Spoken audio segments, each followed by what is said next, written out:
She destroyed $8,000 of wine in front of Chicago's deadliest mafia boss, and then she rolled her eyes at him. If you dropped a tray of vintage Burgundy on Dante Varley's table, you'd be begging for your life. But broke waitress Aria Bennett just told the city's most feared crime lord to hurry up and threaten her because she had other tables to serve. What happened next didn't get her killed. It made the monster obsessed. The crystal shattered against the marble, a violent crack that assassinated the hum of Chicago's elite dining room.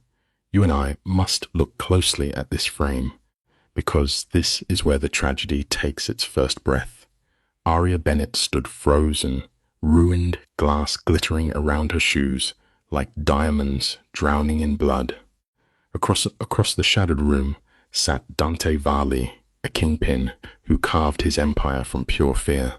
The dim light caught the predatory angle of his jaw as he deliberately lowered his linen napkin. Their eyes collided. Any other soul would have wept for mercy. Instead, Aria simply rolled her exhausted eyes. It is a quiet truth of human nature. Sometimes, when we have absolutely nothing left to lose, complete apathy becomes our most impenetrable armor. The riverbend was a sanctuary of shadows and wealth, where absolute silence functioned as current aesthetic and a misplaced footstep felt like a crime. Aria had been trapped in this gilded cage for 3 months, yet her hands still trembled every night she tied her black apron. The heavy silver tray shook against her palm as she balanced 4 delicate crystal glasses, each worth more than her rent. The patrons at table 7 demanded the 2015 Burgundy, a vintage so rare it required 2 managers to break the seal. She closed her tired eyes for a fraction of a second. "You can do this," she whispered to the empty hallway. We all whisper these little lies to ourselves in the dark, hoping courage will follow. But false bravery rarely stops an inevitable disaster. It was a fragile habit of survival, a quiet prayer her mother could never scold out of her. Aria begged her racing heart to slow down. She tried to ignore the suffocating heat, tried not to feel the exact sickening moment her shoes snagged on a slightly elevated brass floor tile. The heavy silver tray tilted. Time itself seemed to drown in molasses, dragging out the agony as she watched her entire livelihood slide toward the abyss. The impossibly thin crystal tumbled through the warm chandelier light, beautiful for one heartbreaking second before violently detonating against the marble. The crash entirely murdered the room's manufactured peace. Life forces us to learn a brutal truth. We can walk carefully for years, but one uneven step can still bring us crashing down to our knees. Every head in the velvet-draped room snapped toward the sound. Aria dropped to her knees, trembling hands hovering over an expanding pool of dark vintage wine that looked terrifyingly like a fresh hemorrhage.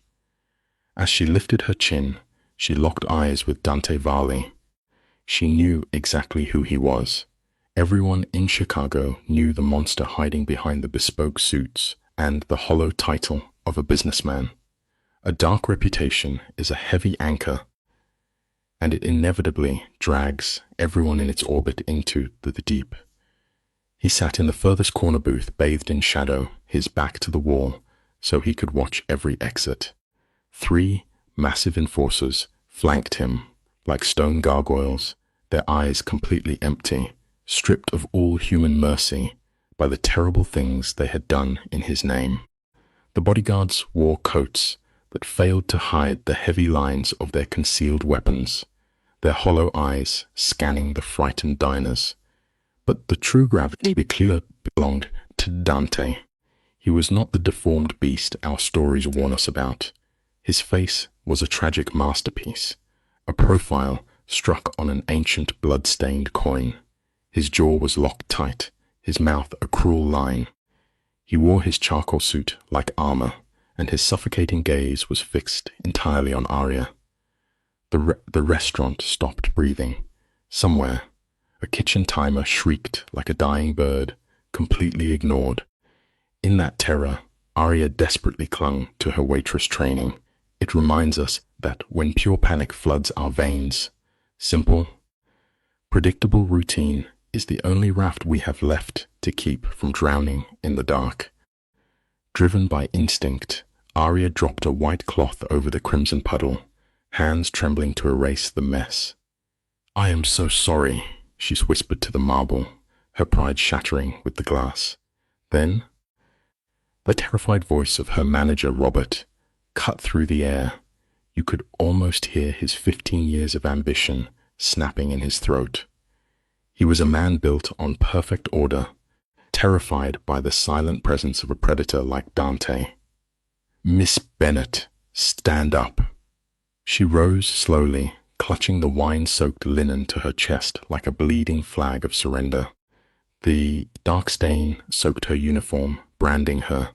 The most painful part of any mistake isn't the physical damage, but having to wear the visible scars of our deepest failures in front of a cold, watching world. The dark wine spread across her stomach, painting a tragic picture of a fatal wound. Her cheeks burned as Robert glared at her, his eyes holding absolute venom. "My office," he hissed. "We will discuss this post-service." In the brutal theater of fine dining, those words were a death sentence. Arya prepared to beg for her livelihood, but before she could speak, a dark, velvet voice sliced through the room. "Actually, I require a dialogue with her first." Dante stood up, moving with the terrifying, unhurried grace of a panther stepping out of the brush. Robert trembled, the blood draining from his face. "That is unnecessary, sir," he choked out. Dante didn't even blink. "I am not asking. It is a chilling reminder that true, absolute power never has to raise its voice to bring a room to its knees. Let's pause and look at this together, you and I." Those 4 words completely severed the manager's authority. Robert's mouth clicked shut, his free will crushed by the sheer weight of Dante's dark presence. Dante stopped just inches from Arya, invading her space. Up close, the tragic roadmap of his violent life was clear. The pale scar slicing his brow, the terrifying abyss of his eyes, the danger coiled in his jaw. Every instinct screamed at Arya to lower her head. But poverty creates a specific kind of exhaustion, and she was simply too tired to be terrified. "If you intend to threaten me, accelerate the process," she said, staring right back. "I have tables waiting." It reveals a profound truth. Endless hardship eventually burns away our fear, leaving only a reckless courage in its wake. The silence that followed was heavy enough to crack ribs. One of Dante's enforcers stepped forward, a mountain of violence ready to strike. Dante barely lifted 2 fingers, and the giant froze instantly. "What is your name?"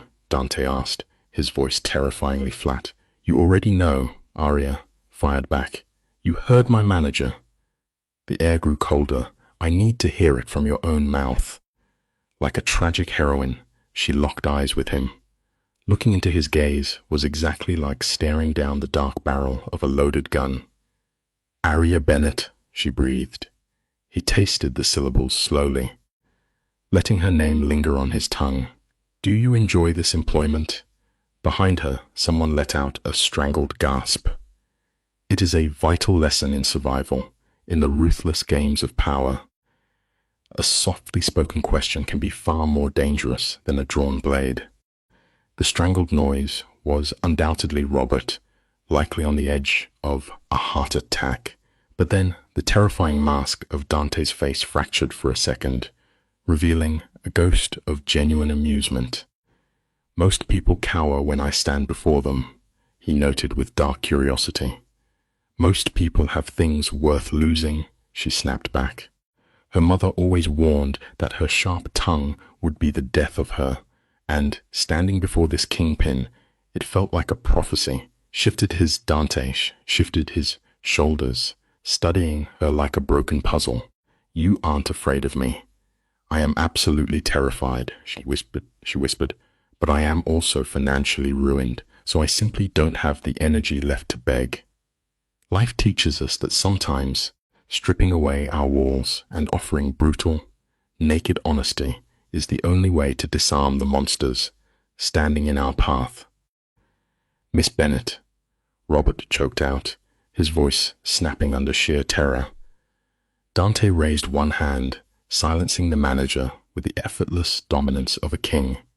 "What is the price of the spilled wine?" he asked softly. Aria's heart hammered as she looked at the puddle. "More than I make in 3 months," she admitted. $4,000, Robert whimpered. A bottle. She had dropped too. A suffocating despair washed over Aria as the weight of an $8,000 mistake buried her. Dante never broke eye contact with her.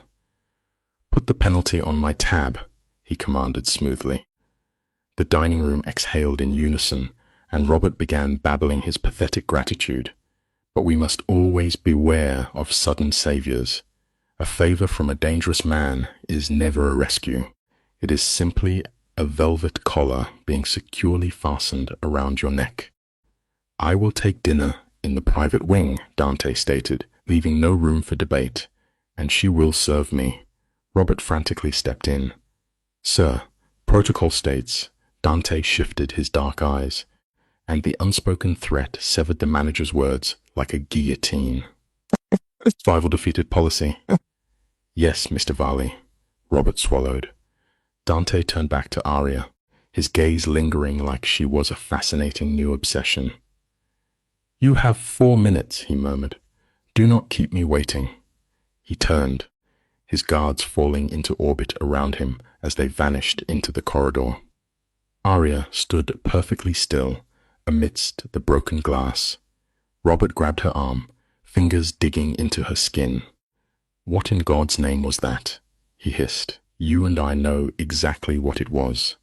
Life teaches us that when a predator specifically invites you into his den, your old life is already over. We have all seen a mind shut down under sheer terror. Robert leans in, his voice a venomous whisper. "You possess no data?" he hisses. "You spoke to the apex predator of this city as if he were a customer unhappy with his meal." Aria stares back, completely hollowed out. "My nervous system panicked," she breathes. Robert shuts his eyes, forcing a deep breath. "Get a fresh uniform," he orders. "Keep your eyes on the floor, remain mute, and vanish instantly. Understand?" Aria grips the counter, trembling. What is his ultimate objective? Robert steps back, rigid. "I remain completely ignorant, and I prefer it that way. If you trigger his hostility, no one can shield you. It leaves us with a stark life lesson. Panic is a fatal luxury when you are standing in the shadow of a true monster." The camera follows Aria up the shadowed staircase, the silence pressing in like a physical weight. The private dining room functions as a flawless isolation chamber. Her heart hammers violently against her ribs. She smooths her apron, the unconscious behavior of prey trying to placate a threat. Inside, Dante sits bathed in the cold light of the Chicago skyline. He faces the door directly, a quiet masterclass in spatial dominance. His guards are absent, a calculated move to lower her defenses.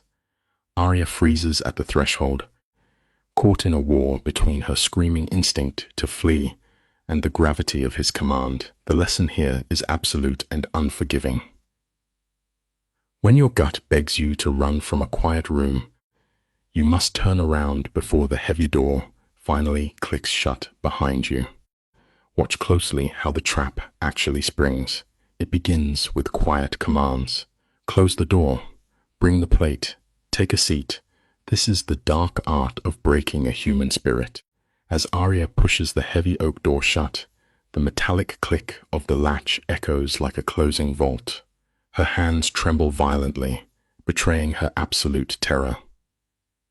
When Dante commands her to sit, he shatters the fragile glass of her professional safety. She clings desperately to the role of a simple waitress, but he tears that script away. By demanding she speak his given name, he forces an artificial intimacy, planting the terrible seeds of a trauma bond. Here is a profound lesson. Yielding to small, politely phrased demands is often the exact mechanism that finally locks us inside our own psychological cages. The camera slowly closes in on Dante's unblinking eyes. He drops a veiled threat onto the table, his predatory stare locking her in place. Then he softly pivots, feeding her the intoxicating lie of exceptionalism. He tells her she is utterly unique, weaving a dark tale of his own cursed grandeur. He paints himself as a man whom society only ever uses or fears. When Aria hides behind the excuse of simple ignorance, Dante pulls back the heavy curtain. He allowed her mistakes simply to study her panic. To a casual observer, this looks like pure madness. In truth, it is a cold, calculated test of her boundaries. Never forget this piece of quiet wisdom. The people who silently study our flaws are rarely seeking a warm connection. They are merely measuring the exact pressure needed to break us. See how the crystal glass and dark wine become instruments of pure terror. He demands her secrets while offering nothing in return, letting the crushing weight of his status pin her down. Exhausted and shaking, and Aria's mental shields finally shatter. She bleeds her pain onto the table, confessing she is merely a failed artist. She tears herself down, a desperate plea to make herself entirely uninteresting to this wolf. Dante simply smiles and turns the knife. By whispering that he truly sees her, he strikes the exact center of her lifelong loneliness. Her trembling fear is flawlessly correct. It leaves us with a bitter, necessary truth. Never hand your deepest insecurities to a person holding all the power, because they will eagerly forge your pain into the chains they use to keep you. The ambient hum of the city fades as Dante lowers his voice, crafting a flawless illusion of vulnerability. He stares into his glass, confessing to 12 years of emotional deadness. He lists the terror he inspires, painting himself as a tragic, lonely god. Then he drops the ultimate snare. He claims Aria's quiet indifference was the sole force capable of piercing his dark armor. It is a terrifyingly elegant manipulation. By crowning her as his sudden savior, he drops an unbearable psychological weight onto her shoulders. Aria freezes, entirely unable to navigate this mask of broken humanity. Let this serve as a warning in the dark. When a wolf suddenly drops to its knees to show you a bleeding wound, it is always a calculated trap built to consume your precious empathy. Let us look at this next move together. Dante steps away to the massive glass window. This blocking creates a sudden physical vacuum, silently forcing Arsia to emotionally lean toward his towering silhouette against the lonely skyline. He demands one real truth from her, claiming his world is built on lies. This is the dark poetry of capturing a soul. He extracts her deeply buried trauma, forging an artificial bond. Even as her intuition begs her to sprint for the door, the velvet snare pulls tight. Aria tearfully hands over her most agonizing fear, the terror of fading away unnoticed. We must learn from this tragic mistake today. Real human intimacy demands a foundation of safety. A forced confession inside a gilded cage only ever hands a smiling warden the master keys to your mind. Dante whispers that he truly sees her. This dark validation is the exact drug her shattered esteem craves, rapidly cementing the trauma bond. She stammers, overwhelmed by the crushing gravity of the moment. Suddenly, a sharp phone ring shatters the heavy air. In a terrifying flash of psychological switching, the broken man vanishes. His spine goes rigid, and the cold, untouchable apex predator steps back into the light. He turns to leave, but make sure the suffocating tension remains unresolved. By casually stating that they are not finished, he plants a toxic seed of paralyzing dread directly in her chest. The steel teeth of the trap have finally snapped shut. The lesson here is written in cold blood. Never mistake the quiet, calculating stillness of a hunting wolf for a moment of genuine, lasting peace. Today, you and I will unpack this tragic descent together. It began in a quiet room where the very syllables of Dante Varelli's name felt like ash on Aria's tongue. It was a screaming intuition she tragically ignored. She tried to hold the line, stating that seeing him again was a mistake. Dante simply offered a hauntingly perfect, calculated smile. A predator wearing a flawless mask of warmth. When the door finally closed behind him, Aria stood paralyzed, her pulse battered against her throat. Her body recognized the monster her mind was trying to rationalize. She remained in the silence, entirely unaware she was being pulled into a violent labyrinth of men who feel nothing. The truth is universally chilling. We often walk straight past the brightest red flags simply because the darkness smiles so beautifully. The camera blurs as her shift dissolves into pure dissociation. Her manager avoids her, sensing the dark shadow Dante left behind. The $500 tip is not generosity. It is financial grooming, a down payment on her surrender. She rides the midnight train, trapped in cognitive dissonance, obsessing over his claim that his heart had been dead for 12 years. Her cramped apartment offers only a thin illusion of sanctuary. The freezing draft and clanking radiator are her only anchors. At 2 a.m, her terror erupts onto a blank canvas, frantically painting the dread she cannot voice. It reveals a heartbreaking reality of our human nature. When we are terrified and unable to scream, our minds will always find a chaotic, desperate way to bleed the panic out into the world. Swallowed by intense derealization, she sits on her bed, forcing down a cheap meal to remind her body it is alive. She tries to convince herself the encounter was just a nightmare. Then, her phone lights up the dark. An unknown number. Dante tells her it is not over. A healthy soul would have instantly blocked the contact to survive. Instead, the roots of Stockholm Syndrome take hold. She engages with him, asking how he found her. Dante's reply is a chilling display of godlike omnipotence. He recites her entire biography, from her birth in Indianapolis to her Chicago doorstep, systematically ripping away her privacy to establish absolute dominance. The life lesson here is deeply grim. When a predator effortlessly proves that your walls cannot protect you, the natural human instinct to fight back simply crumbles into ash. The camera lingers on her trembling hands as Dante continues the cold dissection of her life. He weaponizes her poverty, citing her unpaid rent. Panic crashes over her, turning her skin to ice. Terrified, she confesses her fear. Dante's reply is a masterclass in manufactured vulnerability. He claims he is simply not good at being human. By painting his predatory nature as a tragic flaw, he violently pulls the strings of her caretaker instincts. She romanticizes his absolute lack of empathy, viewing it as a bleeding wound rather than a lethal threat. Defying her instinct to survive, she replies that everyone is merely pretending. In that moment, she actively lays the final bricks of her own psychological prison. You and I must recognize this tragic truth.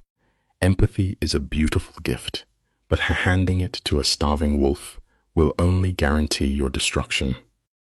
Their exchange mirrors a cold, clinical interrogation. He asks for a meeting, and her internal alarms flare. She knows exactly who Dante is, a ruthless architect of violence who destroys his enemies without remorse. Yet, her emotions are already compromised. She fixates on a tiny crack in his armor, projecting her own deep fear of invisibility onto his psychopathic emptiness. This is the tragic crux of the human heart. We so often believe our love alone can cure the monster. She agrees to meet at Millennium Park at 2 in the afternoon, setting a fragile boundary about her shift. He promises she will not be late. An assertion of control beautifully disguised as care. She has the power to walk away forever, yet she willingly steps onto the path of her own destruction. She abandons her final chance at self-preservation, sending a single word that seals her fate. She suffers through an agonizing night of insomnia, her nervous system burning too hot for sleep. Stick with me here, because this is where the tragic patterns become undeniable. By 2 o'clock, the park is a dizzying overload of restless crowds and noise. Arya stands before the polished steel monument, observing her distorted reflection, a cinematic mirror for her fracturing identity. We often try to mask our deepest wounds with superficial choices. Before leaving, she changes clothes 5 times to manage her crushing anxiety. She settles on worn denim and a thick jacket, desperately crafting a subconscious layer of armor against the manipulation she is about to face. She feels a dizzying cognitive dissonance the moment he appears. When Dante speaks, her body betrays her with a sharp startle. He maintains a calculated distance, wearing dark sunglasses despite the overcast sky. These are dominance displays, perfectly crafted to hide his eyes and project absolute superiority. Their tense dialogue circles the unreliability of human promises. Then, he deploys his most devastating weapon. He removes the glasses, revealing a flawless, manufactured facade of nervousness. It reminds us that true predators always know exactly what their target desperately needs to see. By feigning genuine anxiety, he seamlessly convinces his willing victim to walk right beside him, guiding her steadily into the isolating, shadowy labyrinth of the public gardens. You and I are watching a tragic masterclass in psychological manipulation. Dante maintains a calculated distance, a deliberate display of restraint designed to make his prey feel safe. When he asks about her art, he is actively hunting for her emotional baseline.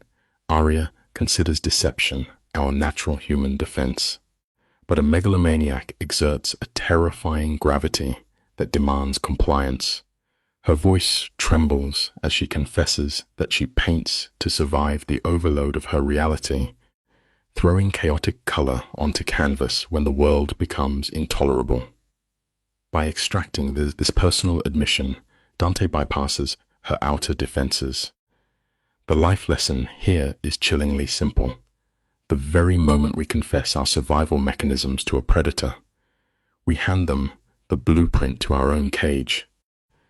Arya quietly admits her art erases her feelings of invisibility. Notice how ruthlessly Dante seizes upon this vulnerability. He anchors them in an isolated area of the park, far from the safety of the crowd. Then he convinces her to take him to her apartment. Her initial reaction is rational. She correctly identifies the danger of inviting a syndicate boss into her sanctuary. Yet he steps closer, invading her space to establish physical dominance. He whispers that he has not felt alive in 12 long years, using manufactured vulnerability as a jagged hook. She sees the threat, even telling him out loud that he is dangerous and she should run. This reveals a deeply tragic human flaw, hearing the warning bells ringing clearly, yet choosing to stay inside the burning house anyway. The predator silently tests the limits of his control. He reaches out with agonizing slowness, offering a false window to escape before his fingers graze her cheek. His touch is deliberately gentle, engineered to create cognitive dissonance. He whispers she will not run, verbally stripping away her autonomy.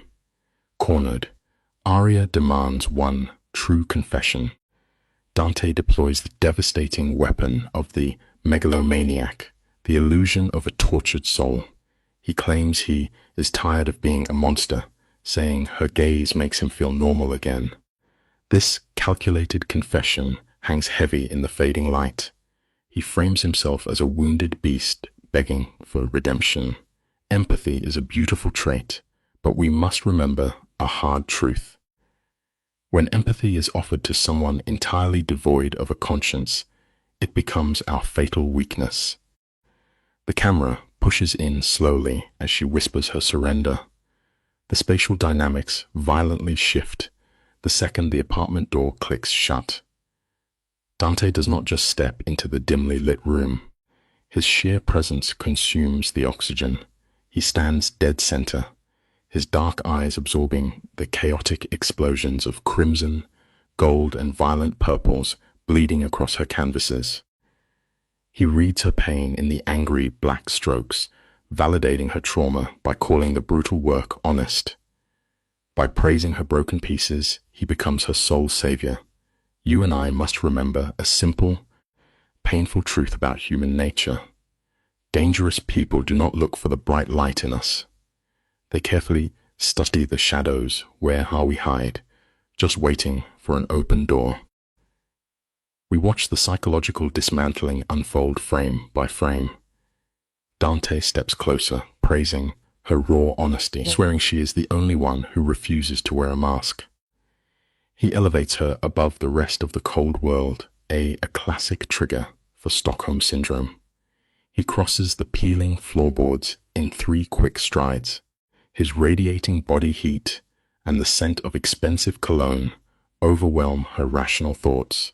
He whispers she is the first real thing he has touched in 10 years. In that breath, Arya feels every internal wall shatter. She tries to name the terrifying danger he brings, but the words die in her throat. The hardest life lesson to swallow is this: when a lonely person is finally made to feel truly seen, all basic self-preservation simply melts away. Harsh shadows fall across his jawline as he speaks her deepest fears aloud, validating her instinct to run while demanding she stay. His rough thumb gently brushes her trembling cheekbone. He begs for one quiet night away from his own monstrous nature. A healthy mind would flee, but the mix of pure terror and blinding empathy floods her nervous system. She pushes up on her toes and presses her lips to his. The fragile kiss turns into a hungry confirmation of her own capture. He crushes her against his chest, physically securing his prize. They break apart, and he whispers that this changes everything. We can learn a tragic lesson here. True control happens not when a cage is locked from the outside, but when the prisoner willingly swallows the only key. You and I are watching the exact moment a trauma bond turns to stone. Dante makes no empty promises. He refuses to guarantee her safety, painting his world in shades of unforgiving violence. Instead of running, Arya demands to see his bare soul, fatally confusing shared darkness with true intimacy. For hours, they sit on the cold floor trading ghosts. He speaks of his bloody rise through the Chicago syndicate. She hands over her deepest shame, weeping over her failing career and dying mother. He strips away all the romance of his criminal life. He understands a terrifying truth, offering a life lesson we must never forget. When you carefully mix absolute, paralyzing fear with a sudden flash of emotional vulnerability, you forge the heaviest chains imaginable. He details the brutal mechanics of his everyday existence, speaking of unmarked graves and silenced enemies.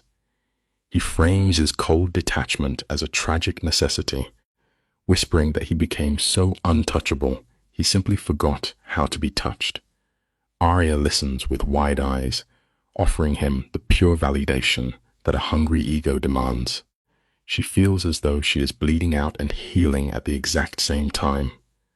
Suddenly, a ringing phone shatters the quiet room. As Dante answers, the wounded boy instantly vanishes. The calculating crime boss snaps right back into his rigid spine. It brings us to a harsh but meaningful life lesson. A dangerous person's soft side is never the start of a beautiful redemption story. It is merely a psychological weapon. Packed away the second reality resumes. Dante hangs up, manufacturing a pained expression to show a bitter war between his desire to stay and his violent obligations. He murmurs he has a situation to handle. Desperate to keep her place in his dark world, she offers total understanding. He kisses her deep, planting a deliberate physical anchor to keep her addicted. The second the door closes, her apartment feels as empty as a cathedral. She touches her swollen lips, her mind drowning in a lethal flood of dopamine. She invited a monster and she is already starving for his return. Suddenly, her phone buzzes with an urgent text from her manager, Robert. Here is our final life lesson.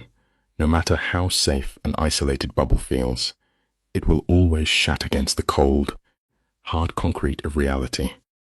The camera pans across the glittering, unforgiving Chicago skyline. Down below, Aria felt that heavy dread settling into her stomach about the meeting to come.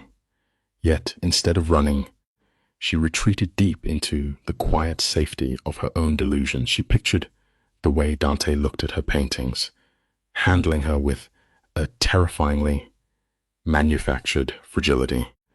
She took the dark history he had fed her and spun it into a tragic romance.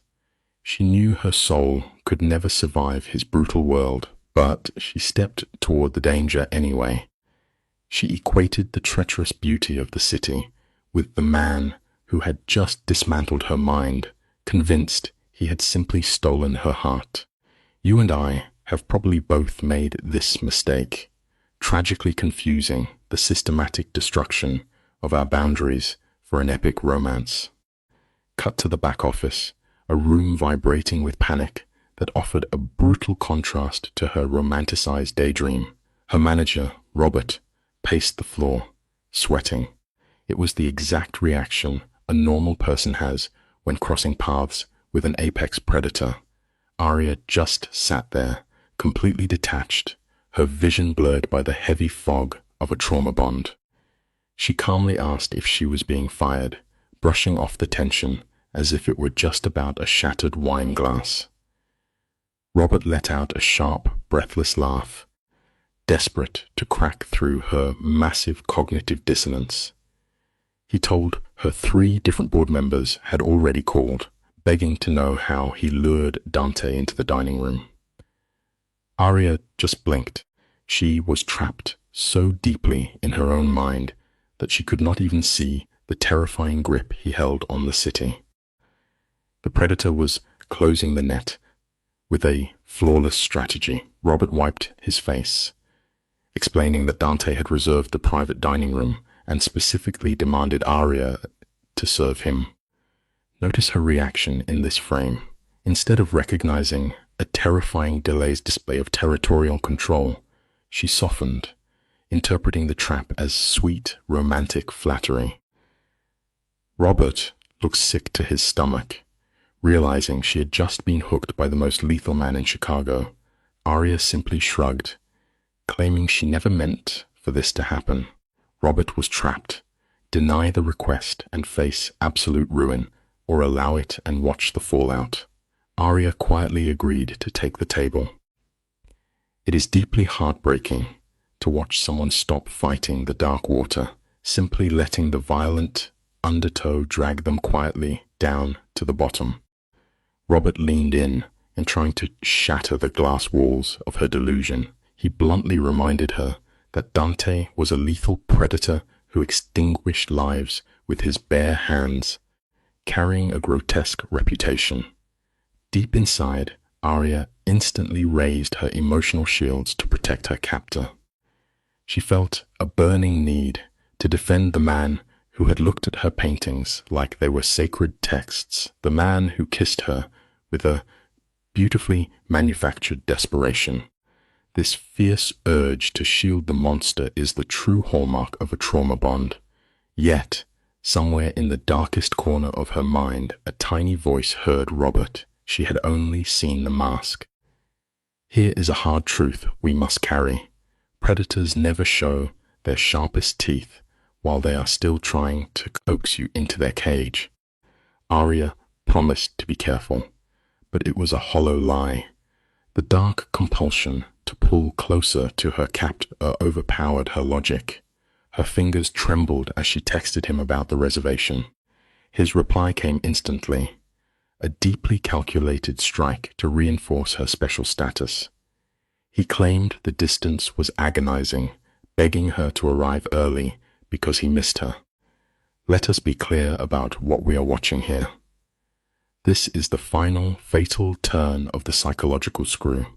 By making Arya believe she was the sole key to unlocking his buried heart, he cemented her blind devotion. She smiled at the glowing screen, ignoring her own chains. Always remember, when a known monster swears, you are the rare exception to their cruelty. You are never the exception. You are just the newest victim. We can trace the exact onset of the syndrome right here. Her reality was fracturing. Earlier, she agreed to a 4 p.m. meeting while insisting she had to work, masking her panic with a sharp laugh that ignored the judgment of a passing executive. Back in her dim apartment, she stood under a scalding shower, trying to shock her nervous system into resetting.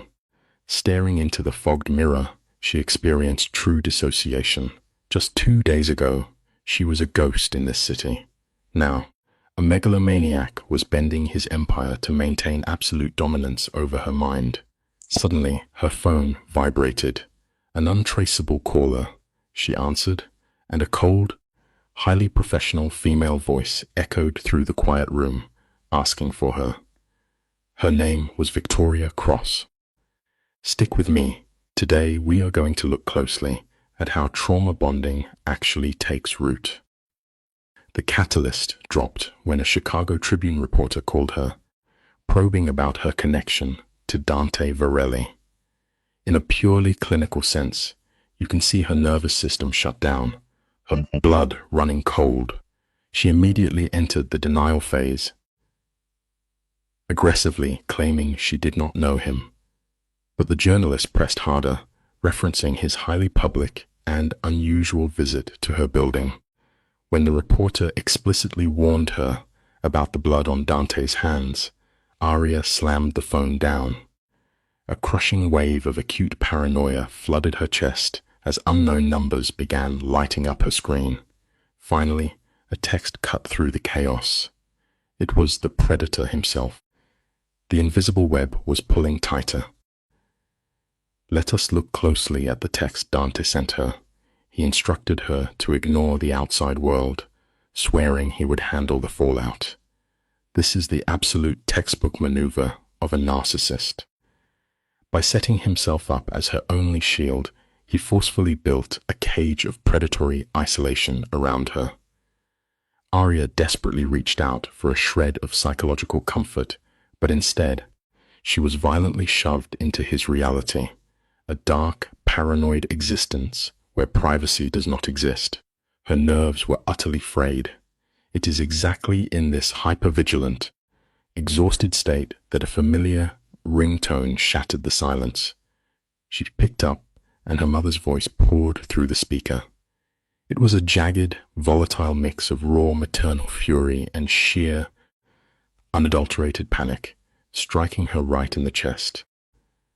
The mother's frantic intervention is an agonizing scene to witness.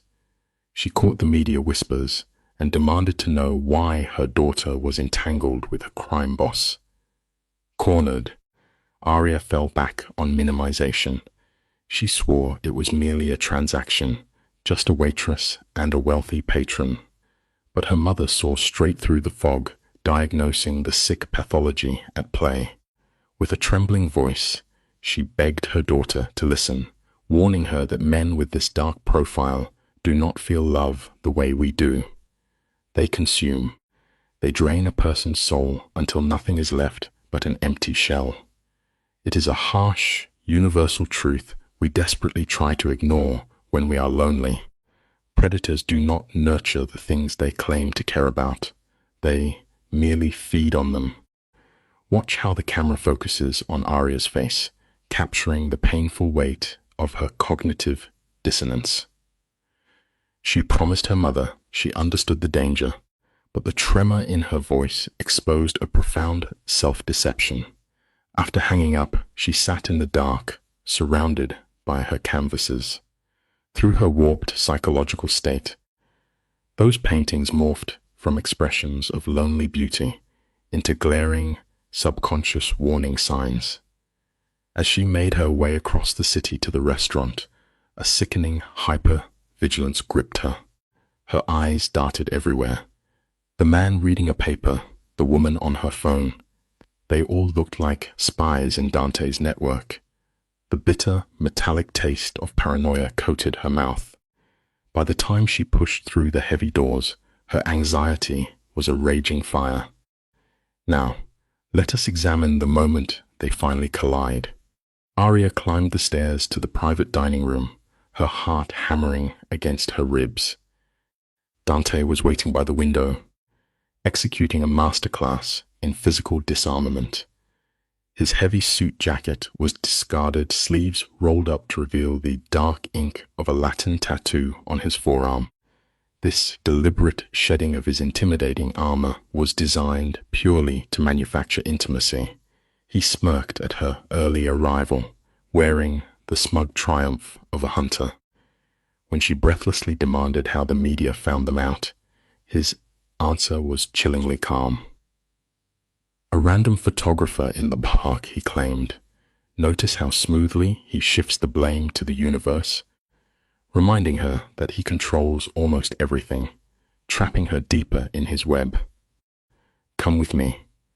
We are about to see exactly how the trap snaps shut. When Arya fully grasped that she could not control the narrative, her survival instincts flared. She backed away, stammering that this entire association was a mistake. In 3 swift, silent strides, Dante closed the distance, his hands gripping her arms to physically ground her panic. Then, he dropped his ultimate weapon, manufactured vulnerability. His voice dropped to a rough whisper as he claimed he had spent 12 untouchable years rotting in isolation, slowly dying inside until she dropped that wine glass and brought his soul back to life. It is terrifyingly brilliant. By painting her as his lone savior, he violently anchored her budding Stockholm syndrome into a sweeping, intoxicating, romantic fantasy. The psychological warfare here is masterful. Dante did not deny the danger. Instead, he twisted it. He reframed the terrifying media leaks and her mother's panic as a necessary toll they had to pay for his emotional salvation. He pulled her close, begging for one chance to prove the chaos was worth the pain. And what was the prize? The illusion of being truly understood. He weaponized her deepest insecurities, taking her lifelong fear of being invisible and turning it into unbreakable chains. She actually whispered that they were both insane, her logical mind screaming at her to run. But the snare was already locked. He pulled her into a desperate, heavy kiss, using the sheer force of physical intimacy to completely shatter her logic and guarantee her total surrender. The camera focuses on Arya, standing in the chaotic restaurant, trying desperately to carve out a sliver of control in a game she has already lost. Dante simply commanded her to join him upstairs, effortlessly erasing her job by whispering a few calculated words to her boss. He is a man who engineers every detail, leaving her as his only chaotic variable. Against every human instinct screaming for self-preservation, she agreed, demanding only his absolute truth in return. She foolishly believed this gave her power. Instead, watch how her body betrays her. Her hands tremble as she drops glasses, her mind entirely severed from the room, dragged upward toward the dark confrontation waiting for her. Stick with me. We are about to watch her step over the edge. Her manager essentially banishes her from the floor, easily reading the undeniable fracture in her composure. Upstairs, Dante has staged the room like a dark Renaissance painting. Low firelight, heavy crystal, breathing wine. When Arya finally demands his truth, she strikes at the absolute darkest nerve, asking for his body count. A normal man would hesitate. Dante simply calculates. He remains perfectly still, a cold statue, admitting to 4 personal executions and dozens more orchestrated from the shadows. He frames the slaughter with chilling, Darwinian precision. The lesson is simple. Never mistake a monster's cold logic for sanity. Observe the terrifying emptiness in his posture. He offers exactly 0 apologies for the lives he has erased, holding the mirror up and daring her to speak the word monster. Here, under the velvet shadows of the room, her defenses completely collapse. Instead of sprinting away from a confessed butcher, Arya wades deeper into the moral grey. She anchors herself to the phantom memory of his gentle hands, the way he admired her paintings, the ruinous softness of his kiss. She desperately argues that humanity is just a pendulum swinging between saint and savage. By begging to see his deepest wounds, she willingly locks her own cage. Understanding a demon never guarantees it won't ultimately devour you. Desperation makes us reach for impossible bridges. To span the terrifying moral chasm between them, Arya offers up her own fragile sin. Her voice shakes as she admits to stealing cheap paints while her mother lay dying, driven by a blinding, suffocating need to create anything while her world burned down. She offers this to prove she is also broken. Dante, playing the tragic mirror flawlessly, seizes the offering. He nods, validating this absurd comparison with the solemn gravity of a priest.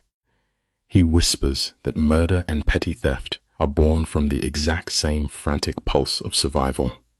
With just a few calculated words, he completely dissolves the boundary between a mourning girl and a ruthless killer. Let's pause here and look at the wreckage of his past together. Arya pushes him to describe the very first time he took a breath away. The lighting shifts, bruising his face in shadow as Dante recalls being 19. It was a trauma ordered by his own father, a brutal initiation to silence a traitor. He describes the man begging with a voice completely devoid of an echo. He admits to the violent physical aftermath, the agonizing sickness, the days completely stripped of sleep. But then comes the chilling pivot. He learned to sever the bleeding, human part of his soul, locking it away in a dark, violent vault in his mind. Evil is rarely born. It is usually beaten into existence by those supposed to protect us. Watch her eyes in this irreversible, tragic moment. She truly believes she sees the rusted hinges of that locked vault giving way just for her. Her compassion fatally mutates into a romanticized savior complex. Slowly, her trembling fingers cross the linen, weaving themselves into the heavy hands of a murderer. She whispers into the silence, questioning her own sanity for loving a man carved entirely from violence. Dante refuses to coat the truth in sugar. He looks at her with a devastating clarity, acknowledging that he will almost certainly drag her into the dirt. Yet, his grip on her hand tightens like an iron vice. He is utterly starved for the light she bleeds, anchoring them both in a fatal trauma bond.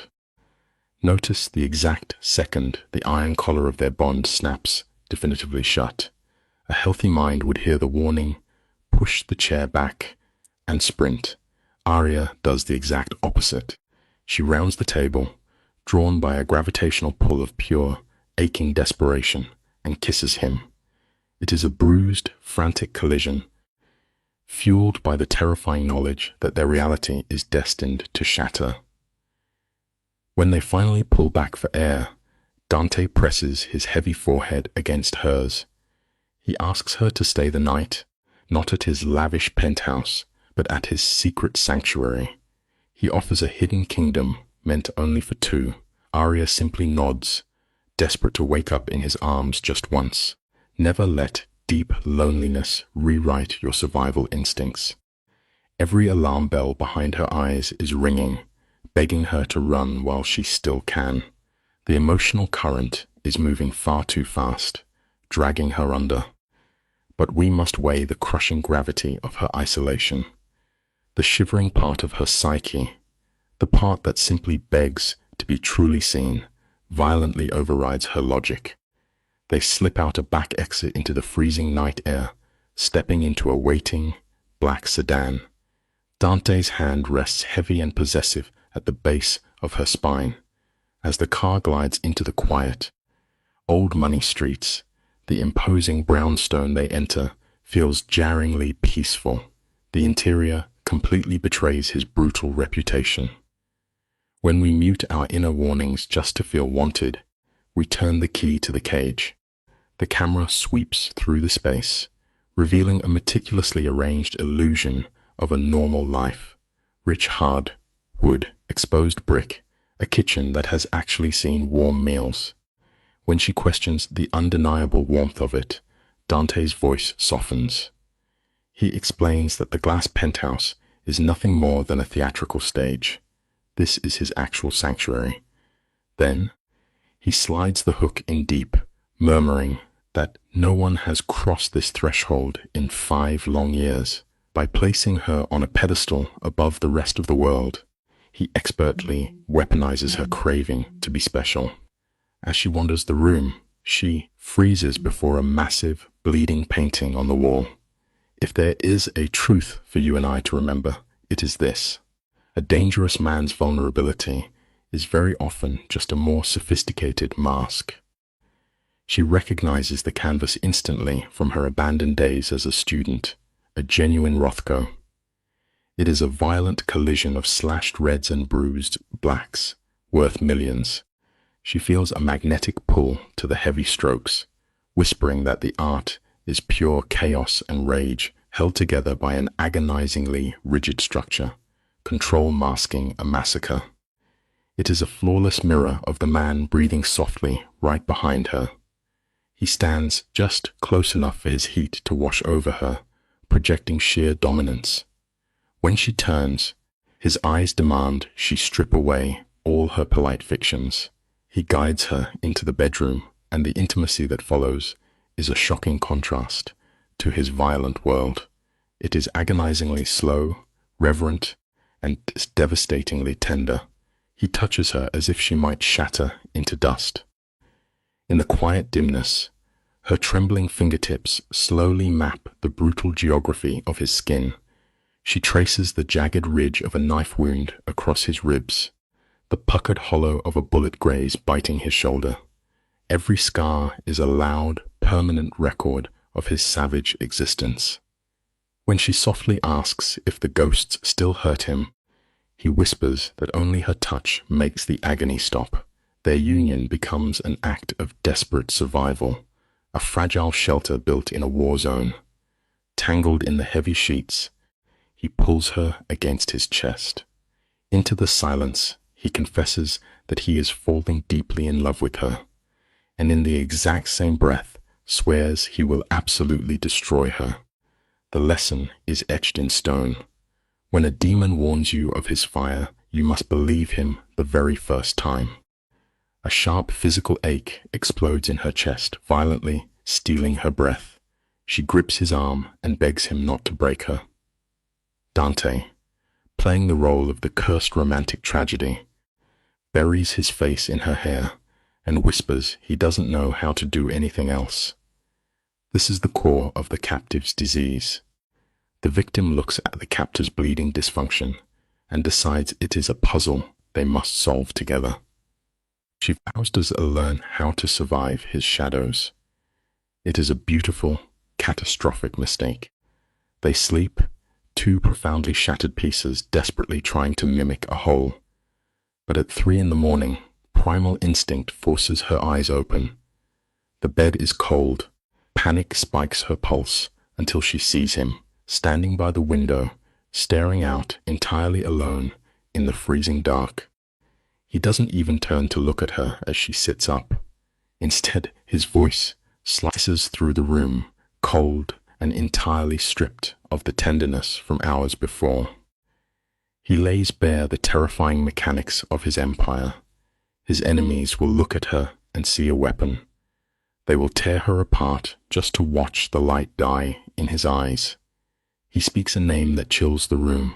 Victor Klov, a rival who has spent 2 brutal years trying to butcher his way to Dante's throne. If Klov finds her, he will take his time, and he will mail Dante the bloody pieces. Arya swallows her nausea, offering a pathetic promise to just be careful. But you and I both know the tragic truth of this life. Once you step out into the darkest waters, there is absolutely no shallow end left for you to hide in.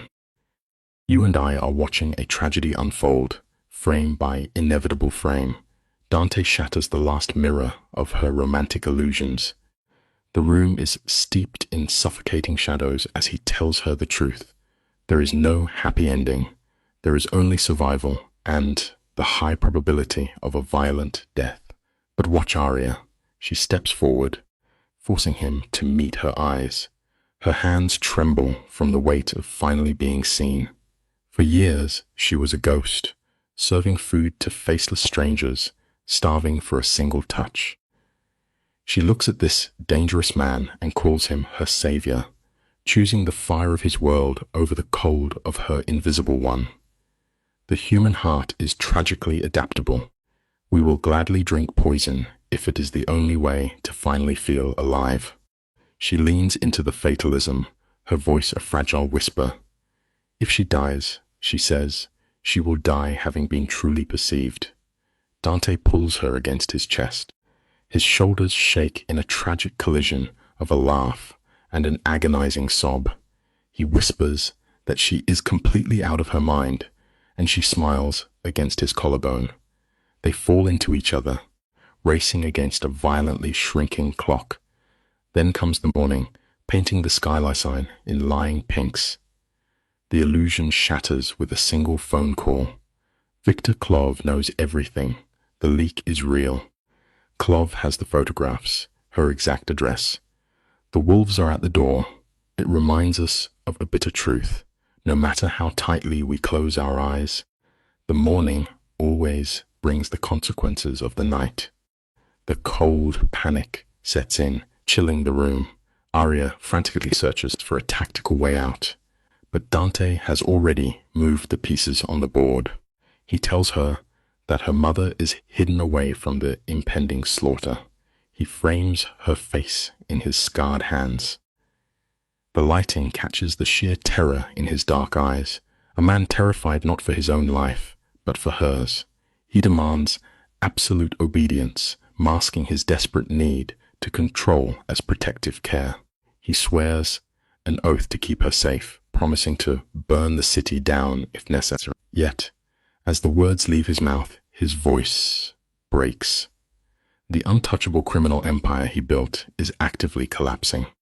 We often learn too late that the walls we build to keep the world out will eventually become the very stones that crush us. Let us pause and look closely at her mind in this frame. She chose this nightmare, trading her quiet safety for a terrifying visibility. Now she must swallow the psychological ashes of that choice. The next 3 days blur into a sickening montage of waitressing and hyperventilation. She forces a bright plastic smile for the patrons, her internal clock ticking down to 0. The camera pans to the corner booths. She sees them now. Dante's men, suits cut perfectly over shoulder holsters, sipping cold coffee, their eyes tracking her every single step. Dante calls this an invisible shield of protection. To Arya, The air feels exactly like the crushing walls of a prison. It is a harsh truth of life. Freedom traded for security is often just a prettier cage with a different lock. Their routine decays into a haunting pantomime of normal life. After her shift, he drives her to the brownstone, where they play the roles of a couple in a movie doomed to end in tragedy. She cooks dinner. He sits in the shadows, his eyes tracking her every movement, fascinated by this strange illusion of peace. They watch television in silence, using physical intimacy as a barricade against the reality outside. Then, on the fourth day, the fragile glass breaks. Her phone begins to vibrate at the diner. Slipping into the cold tiles of the restroom, she stares at the screen. 7 missed calls from Dante, 3 frantic messages. It is a quiet reminder that pretending a storm does not exist will never actually stop the rain from breaking through your roof. The text on the screen is cold and absolute. Call me now. Her fingers tremble violently as she presses the glass. He answers before the first ring finishes. His voice is a rigid mask of authority, but beneath the syllables, she can hear the suffocating grip of panic. He asks where she is. The moment she says she is at work, the bomb drops. Victor Clov has struck a South Side warehouse. 3 of Dante's men are bleeding out on the concrete. The message left behind was meant only for him. A stolen photograph of Aria, with coordinates scrawled across her face. Midnight, Navy Pier. Come alone, or her body parts will be shipped to the morning news. The clinical lesson here is brutally simple. In the dark game of absolute power, romantic love is nothing but the perfect weapon. Through the tiny speaker of the phone, she hears the terrifying sound of a criminal empire loading its weapons. Dante barks a hard, unbreakable command. She has to run. Right now. Marco is idling in a car outside, waiting to bury her in a nameless safe house in Evanston. Her breathing turns ragged as she begs for a timeline, a promise of when she will see him again. He has no answer. The devastating truth crashes over her. He is locking her in a box so he can walk directly into his own execution. She begs him not to go to the pier. But the tragic king is chained by his own twisted code of honor. If he refuses, the streets will run red. It teaches us a painful reality. The darkest prisons we will ever find ourselves trapped inside are always built by our own pride. Stick with me, because this is where the mind of a killer gets fascinating. Men like Dante operate entirely on controlled isolation and lethal contingency. He knows that drawing an apex predator out requires a very public, neutral battlefield. Navy Pier is perfect on paper, but the moment his compulsion to protect the woman collides with his cold logic, the perfect machine breaks down. The camera holds on his face as he desperately tries to soothe her weeping, reminding her that he has survived this underworld for 15 brutal years. It is a deeply flawed defense mechanism. That the ultimate lie we tell ourselves is that cheating death in the past somehow gives us armor for the future. Against a monster like Clov, past luck means absolutely nothing. Now, let the lens shift back to Aria. What we are witnessing is the darkest mutation of the human heart. Her pulse is now entirely synchronized with the survival of her captor. She knows he is walking into a graveyard, but Dante, blinded by arrogant pride, refuses to accept his own mortality. He offers her the ultimate escape hatch. Marco, stacks of cash, a clean slate. He begs her to keep painting, desperate to find his own soul's absolution through her art. But it is far too late. She looks at the open door of freedom and slams it shut. She no longer wants to be safe. She only wants the man who built her labyrinth. The tragedy of love is that we will happily throw away our salvation if it means we get to burn in the fire with the one we choose. Whispered words of love become the only anchor keeping a soul tethered to the earth. Hot tears carve lines down her face as she speaks the words back to him. Dante confesses his ultimate sin. She has completely shattered his sociopathic armor. She made a monster feel human. They refuse to say goodbye, clinging fiercely to the fragile lie of a temporary farewell. She hangs up and stares at her reflection in the dirty restroom mirror. The terror in her eyes is absolute, yet it sets her blood on fire. We often forget this hard truth. It is only when we are seconds away from losing absolutely everything that we realize what it actually means to be alive. Fueled by this beautiful madness, she slips out the back door, leaves Marco behind, and steps onto a train rushing toward the dark water. The camera follows her into the train car, her face a mask of terrifying resolve. Her mind has collapsed into a single burning directive: get to the fire. If Dante actually believed she would sit quietly in a safe house, he severely underestimated the depth of their twisted bond. The train rattles forward, carrying her past oblivious civilians living their safe lives, completely blind to the war about to erupt on the shoreline. Her phone lights up in the dark Marco, then Dante. Without a flicker of emotion, she powers the device down. By 11 p.m., Navy Pier is a ghost town. The cold wind bites at her skin as she slips past the guards. It is a sobering lesson about human nature. Logic and self-preservation will always lose the battle against a truly obsessive heart. Let us look at the framing of this final shot together. Moving on pure adrenaline, she finds a rusted maintenance door from an old memory. The camera tracks her boots, echoing up the oxidized metal staircases, climbing higher until she reaches a suspended catwalk overlooking the main plaza. From here, she plays the role of a silent god.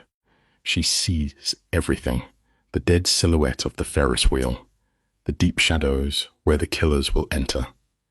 As midnight creeps closer, a freezing fog rolls off the dark lake, swallowing the pier whole. Her muscles scream in agony, but she does not move.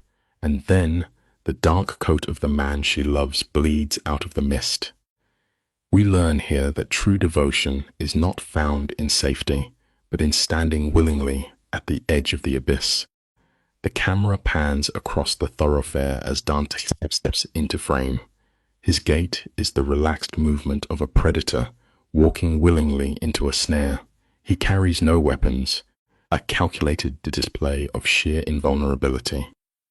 Instantly, the trap snaps shut. 6 armed operatives materialize from the shadows, severing every route of egress. At the dead center stands Victor Klov, a man in his mid-50s, possessing the rigid demeanor of a seasoned sociopath. The damp fog swallows the ambient noise, creating a claustrophobic acoustic suppression. Through that mist, Victor's voice cuts like dull glass, mockingly labeling Dante as entirely predictable. It is a harsh truth of human nature. Sometimes, the boldest display of courage is simply a mask for a deep underlying wish to finally be destroyed. Victor speaks with heavy, deliberate enunciation, weaponizing his cadence to assert absolute dominance. When he asks about the girl, Dante maintains his deception of security, but a narcissist derives ultimate gratification from tearing down a rival's reality. Slowly, Victor produces a physical artifact. It is a small canvas, Aria's artwork, extracted directly from her private sanctuary. The camera lingers on Dante's eyes. This is a profound psychological strike. By casually displaying this stolen piece, Victor proves the perimeter is breached. It forces us to confront a heartbreaking reality. No matter how high we build our walls to protect the people we cherish, the darkest and most destructive threats will always find a way to slip right through the cracks. You and I are going to unpack this moment together. This is the exact second a psychopath isolates a fatal flaw. Victor knows physical territories mean nothing. True destruction requires the annihilation of emotional anchors. He openly mocks Dante's newfound attachment, labeling the innocent waitress as a critical liability. Notice the physiological response. A microscopic shift in Dante's posture signals terminal intent. The operatives elevate their weapons, yet Dante exhibits zero defensive posturing. Up above, the chilling realization materializes in Aria's tear-filled eyes. Her protector had not arrived to fight. He consciously selected this fog-choked location for his own execution. The tragedy of love is that it often turns us into willing martyrs for those who never asked for our sacrifice. Disrupting a planned execution requires chaotic intervention. Bypassing all logic, Aria seizes a heavy metallic fragment, her hands trembling as she propels it toward the electrical terminal 20 feet away. The impact triggers a massive cascade of systemic failures. Piercing sirens activate. High-intensity floodlights violently illuminate the dark sector. This sensory overload fractures the syndicate's formation, scattering the operatives. Victor retreats into the vapor, his voice echoing with blind rage. Below, Dante's eyes snap upward, locking onto her silhouette. His expression cycles from profound shock to aggressive hostility before initiating a frantic withdrawal. It teaches us a vital lesson. Sometimes, the only way to save a doomed life is to completely shatter the rules of the game. The camera follows her frantic descent down the rusted framework. She is breathless, her palms abraded by jagged metal. Bursting through the egress point, she collides with Dante's rigid chest. He subjects her to a violent verbal interrogation, completely destabilized by her presence. Her desperate justification of preserving his life is met with extreme resistance. All around them, the environment deteriorates into chaos as security mobilizes. Recognizing the narrowing window of escape, Dante secures her arm, forcing their extraction through a dark service corridor. They breach the perimeter just as Marco arrives in a black transport vehicle. True survival often demands a heavy price. We must learn to abandon our rigid pride and allow ourselves to be rescued by the people we swore to protect. Suffocating silence dominates the vehicle for 60 agonizing seconds. The streetlights bleed through the tinted glass, illuminating their tragic dynamic. Dante initiates a raw psychological confrontation, articulating the bleak reality of his strategy. It was a premeditated, suicidal act to achieve proximity to Victor, sacrificing his own existence to keep her safe. His state is violently agitated. In response, Aria demonstrates a fierce resistance to traditional victimhood. She categorically refuses to accept a passive role while he absorbs fatal damage on her behalf. Dante rigidly reiterates his function as her absolute protector, entirely unable to process her demand for agency. It is a painful reminder. When we love someone deeply, denying them the right to fight beside us is just another subtle form of emotional imprisonment. The fragile illusion of safety shatters when Marco delivers a catastrophic update. Let us look closely at the turning point of this tragedy.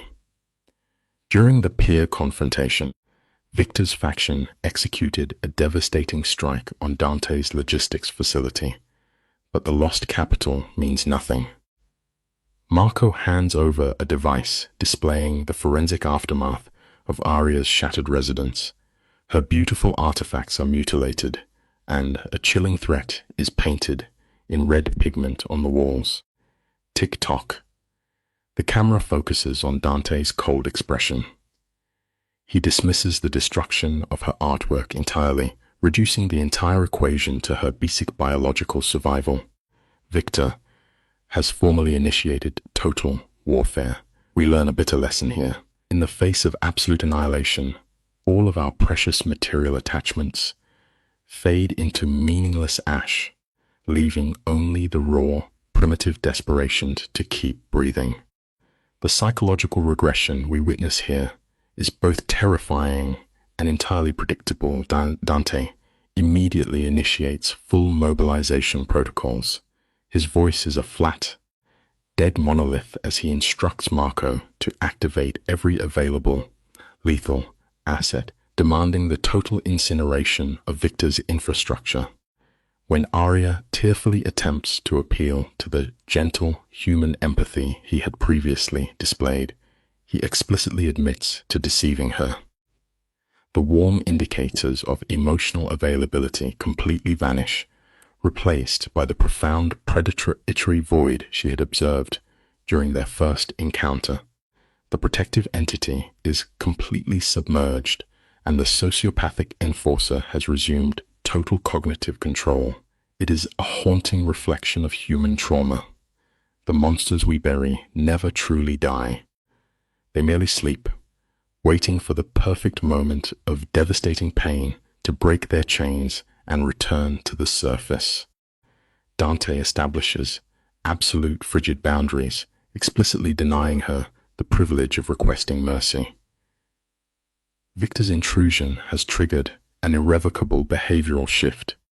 The camera captures Dante's sorrow as he articulates his intention to fully embody his monstrous persona. Yet, he offers one heartbreaking promise. If she remains waiting after the slaughter, he will attempt to simulate humanity for her once more. Upon arriving at the fortified residence, he institutes severe lockdown parameters, stripping her of physical autonomy.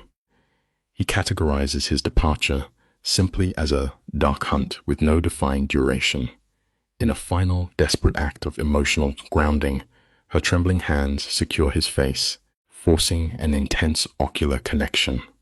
We must understand this truth. In moments of sheer darkness, a single loving touch is often the only tether keeping a fractured soul from drifting entirely into the abyss.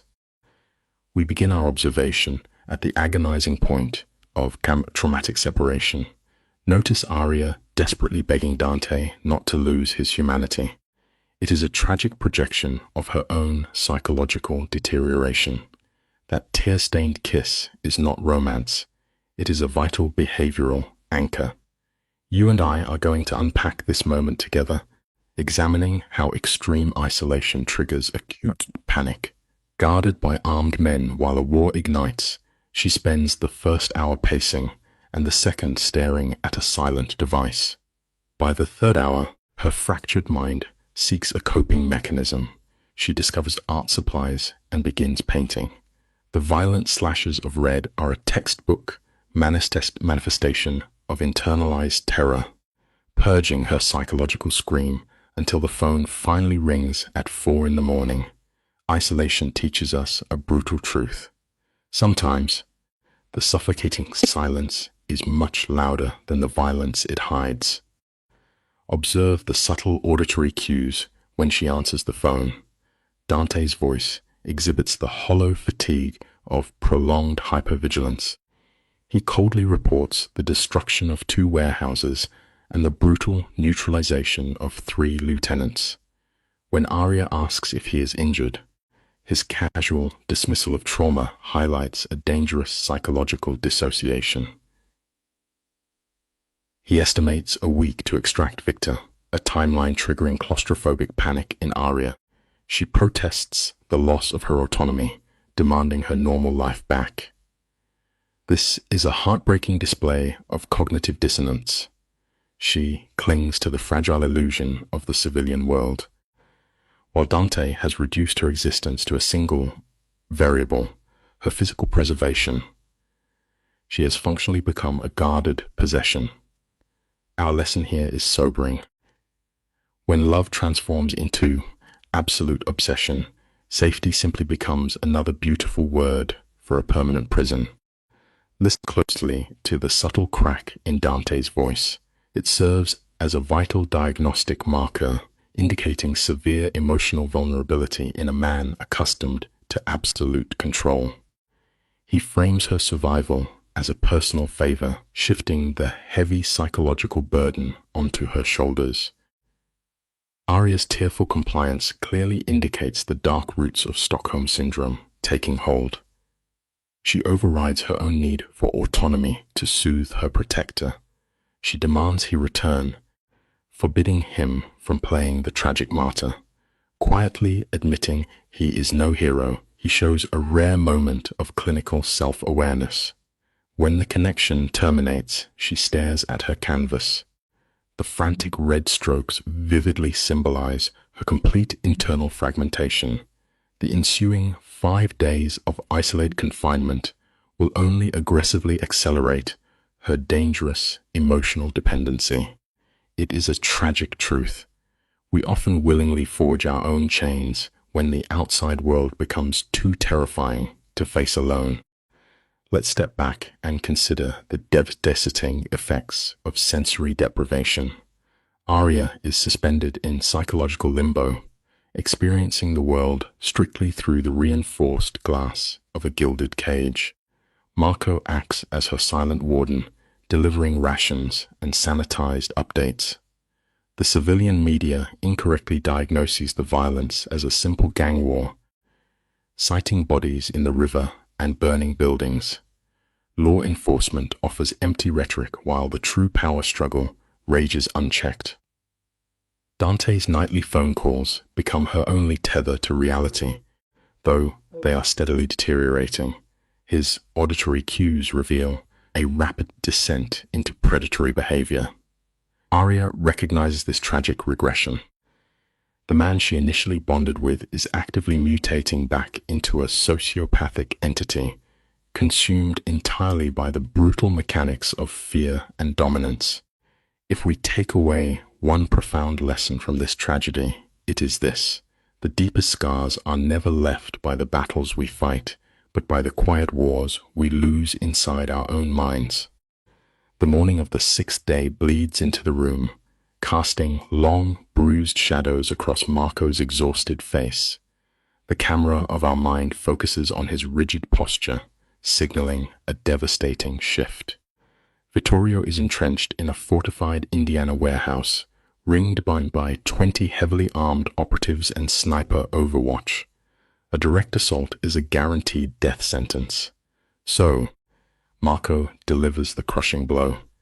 Dante is actually considering trading Arya to stop the slaughter. If Vittorio gets her, the war ends.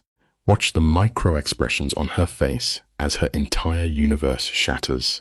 Sometimes, the hardest lesson we learn is that the people who promise to protect us are the very ones forced to hand us to the wolves.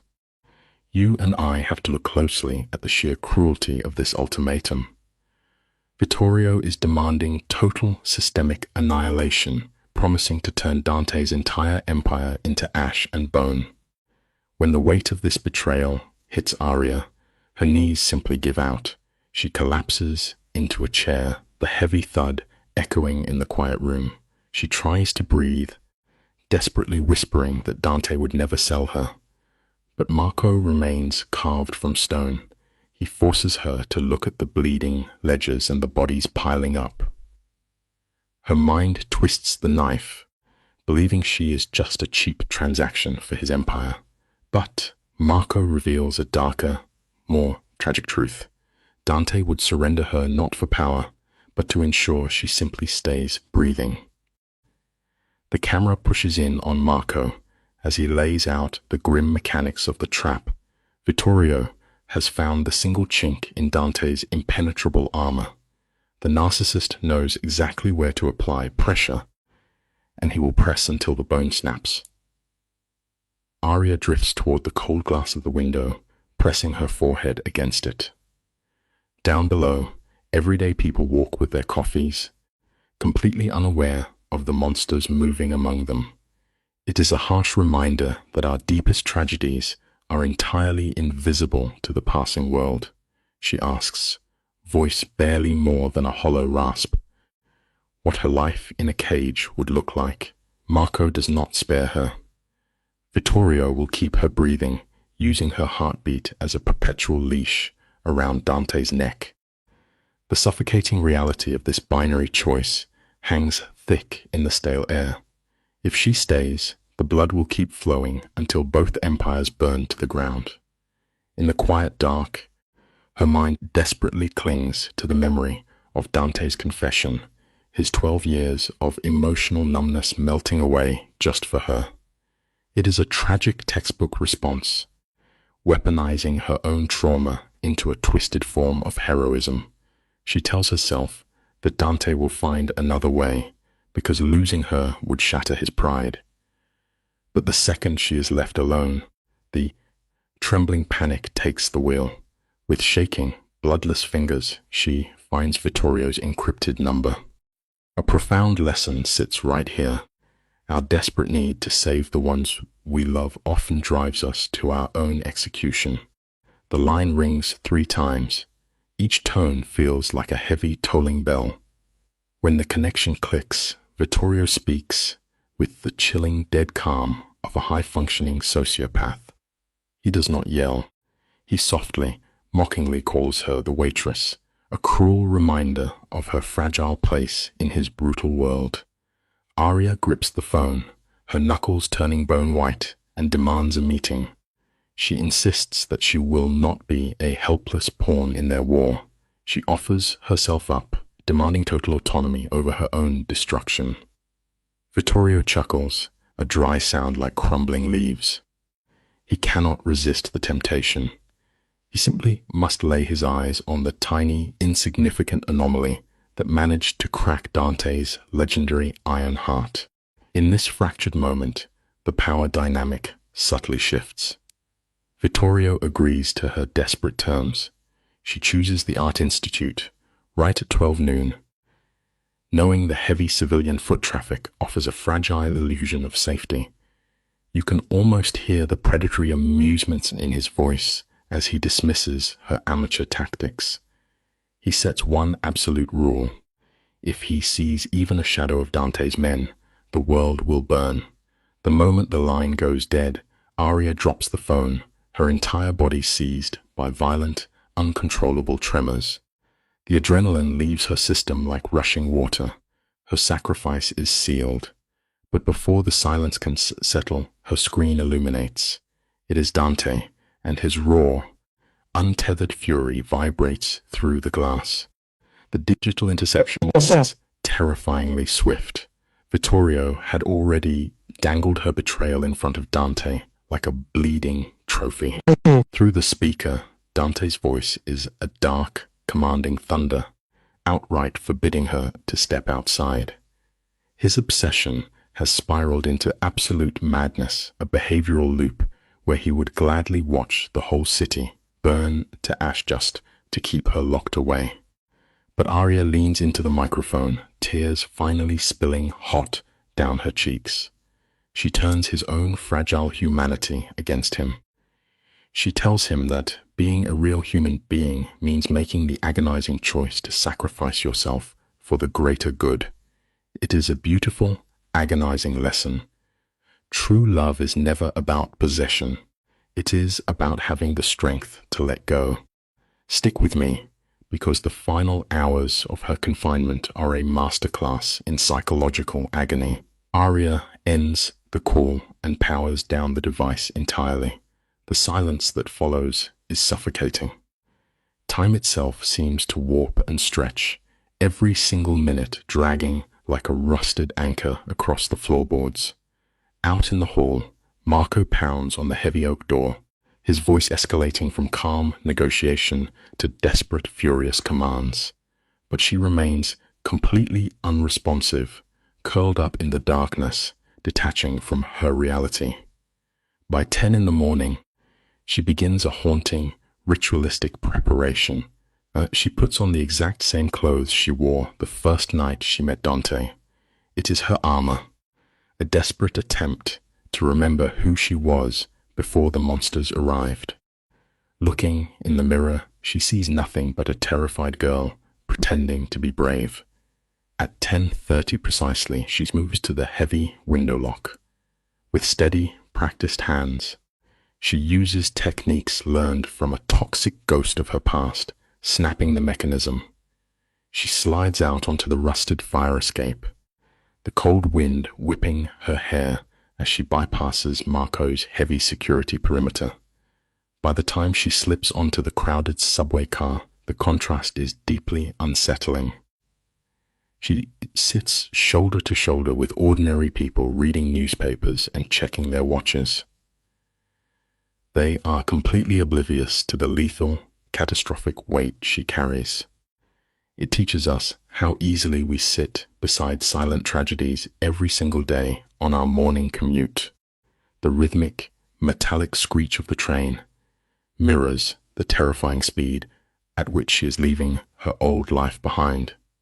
She steps out into the grand, echoing halls of the cultural institution. This place holds the ghosts of her failed art school days, back when she mistakenly believed that painting loneliness could somehow cure it.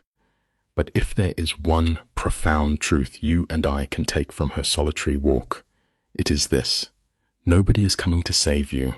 Your rescue has to start entirely from within yourself.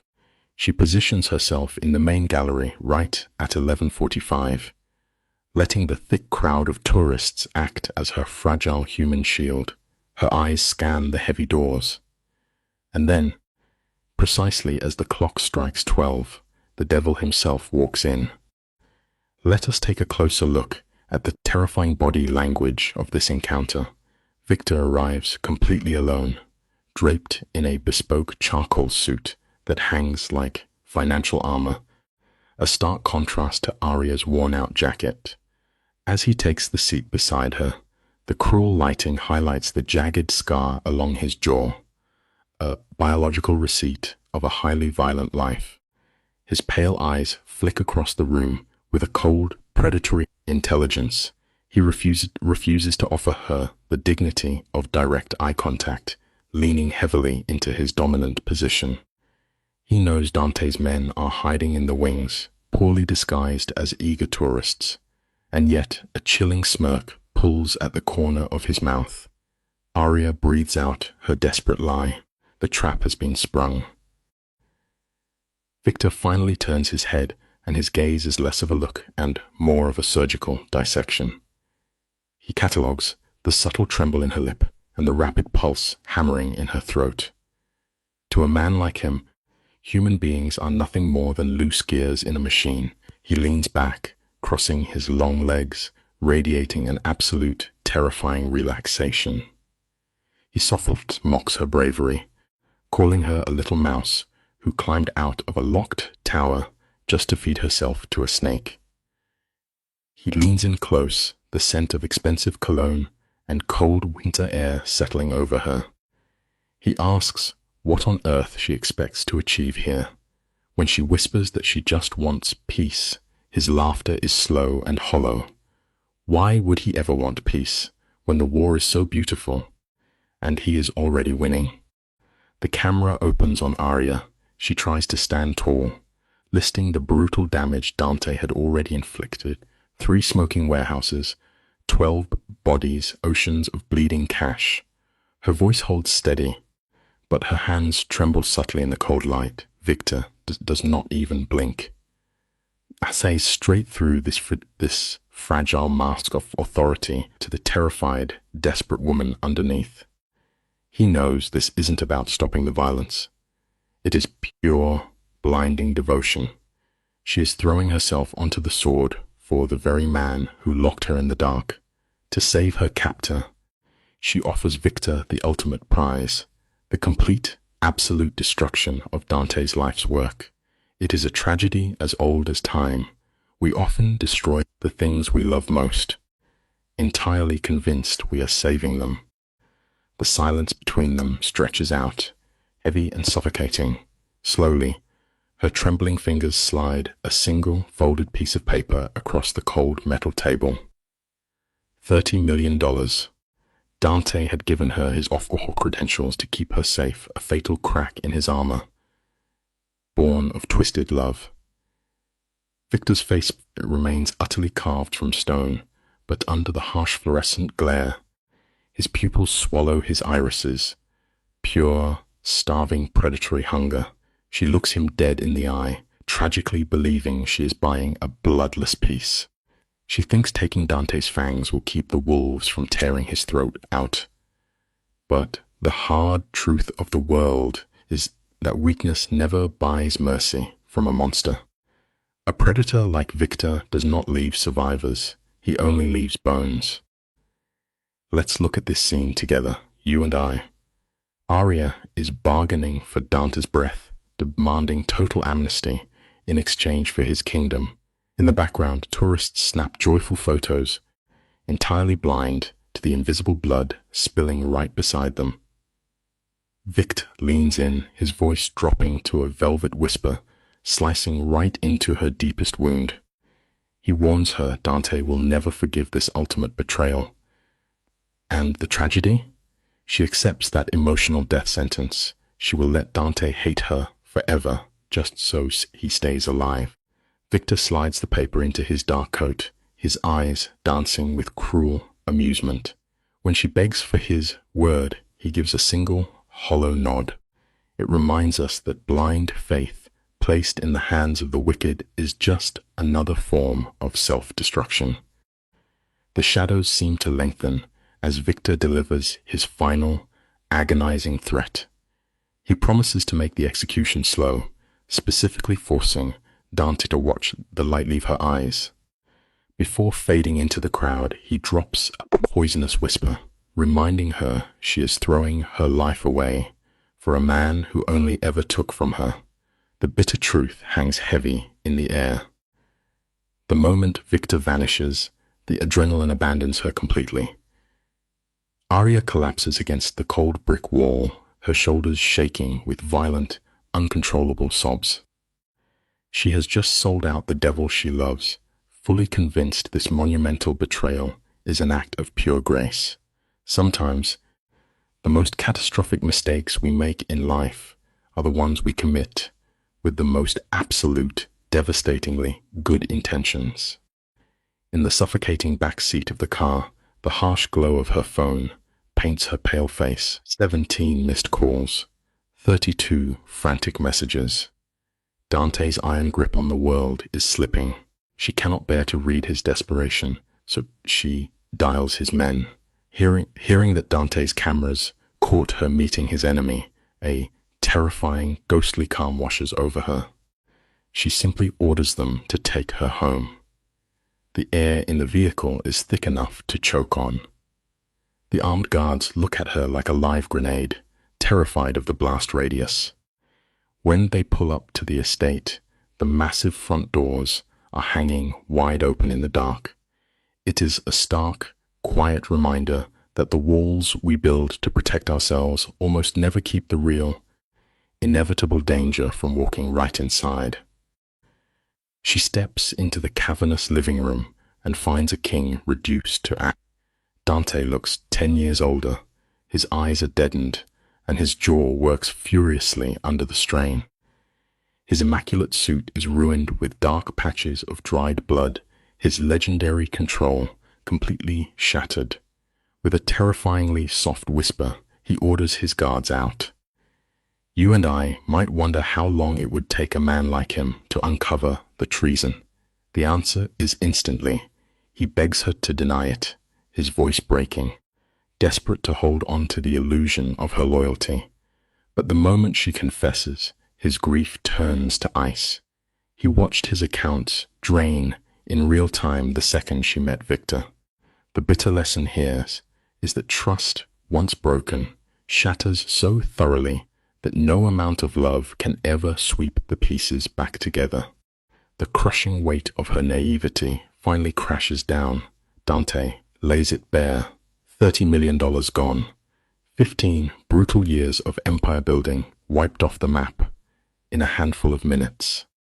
Arya weakly stammers that Victor promised peace. Dante explodes, hurling a heavy lamp against the plaster, a raw burst of sheer, terrifying helplessness. Victor had already called him, mocking him, promising to slaughter his men with the very money she handed over. Aria's knees buckle.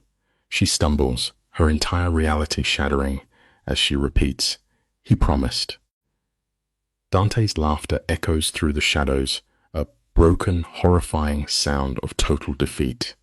It is a haunting reminder that feeding a starving beast will never tame it.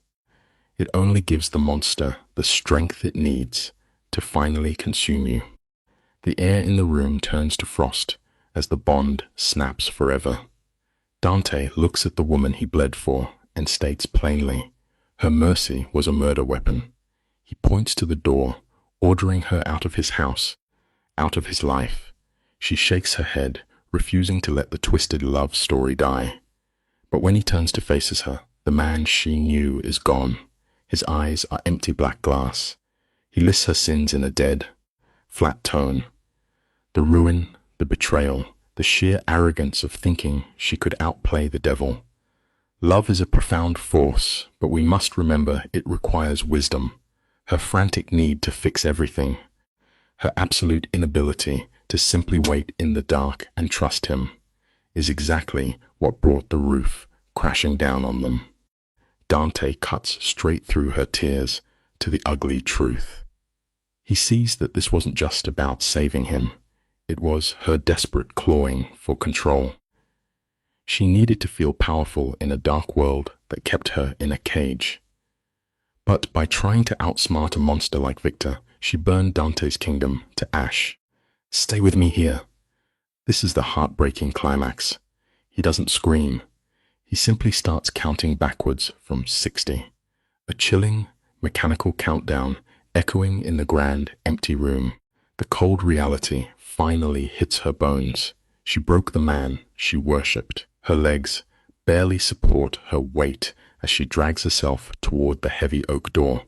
She chokes out one last apology, met only by his silent, suffocating regret. The hardest lesson we ever learn is that love does not always conquer. Sometimes it ruins everything. The heavy thud of the front door closing behind her sounds like a tomb sealing shut. Outside, the midday sun is blindingly bright, mocking the absolute darkness expanding in her chest. Marco, his face completely blank, guides her to a waiting car. Her sanctuary is gone. He hides her away in a cheap, anonymous hotel room, paying in untraceable cash, and leaves her to the silence. Left completely alone, the dam finally breaks. Aria collapses onto the stained carpeting, her body tearing itself apart with agonizing, guttural sobs. For 2 days, she refuses to eat or sleep, staring blankly at the flickering television as the news reports the bloody street war she unleashed. We must accept that we cannot outrun the consequences of our choices. Eventually, the ghosts we create will always find our door. Across the city, Victor moves like a plague, wiping out Dante's men with the precision of a starving wolf. Dante fights back, but it is a doomed, bloody crawl. On the 3rd day of Aria's isolation, the hotel door swings open. Marco walks in, his eyes dark, holding out a phone. You and I need to truly grasp the weight of what happens next. Dante, a king who built his empire on absolute silence, has walked into the federal light. He confesses to everything. The blood, the money, the rot. He hands them the nails for his own coffin, guaranteeing he will die in a concrete cell. But this is not redemption. It is a devastating, calculated final strike to drag Victor down into the flames with him. Sometimes, the only way to finally kill the devil is to lock the doors and set your own house on fire. There, the camera lingers on Marco's shadowed face as he details the scorched earth strategy. Dante was feeding his legacy to the flames, burning his empire so Victor would inherit a kingdom of ashes. In the dim light, Aria's trembling hands reveal her failure to grasp such devastating spite. Dante accepted a life in a cold cell to starve his enemy. When Aria's fractured heart begged for one last look at the man who broke her, Marco's flat denial hung heavy in the quiet room, a A thick envelope sat on the desk, her forced ticket to Los Angeles. You and I must pause here, in the shadows of this tragedy, to understand a simple truth. You cannot cure a predator with affection. Sometimes, the only way to survive a monster is to turn your back and walk away. Let the lens focus on the heavy parchment in Arya's still hands.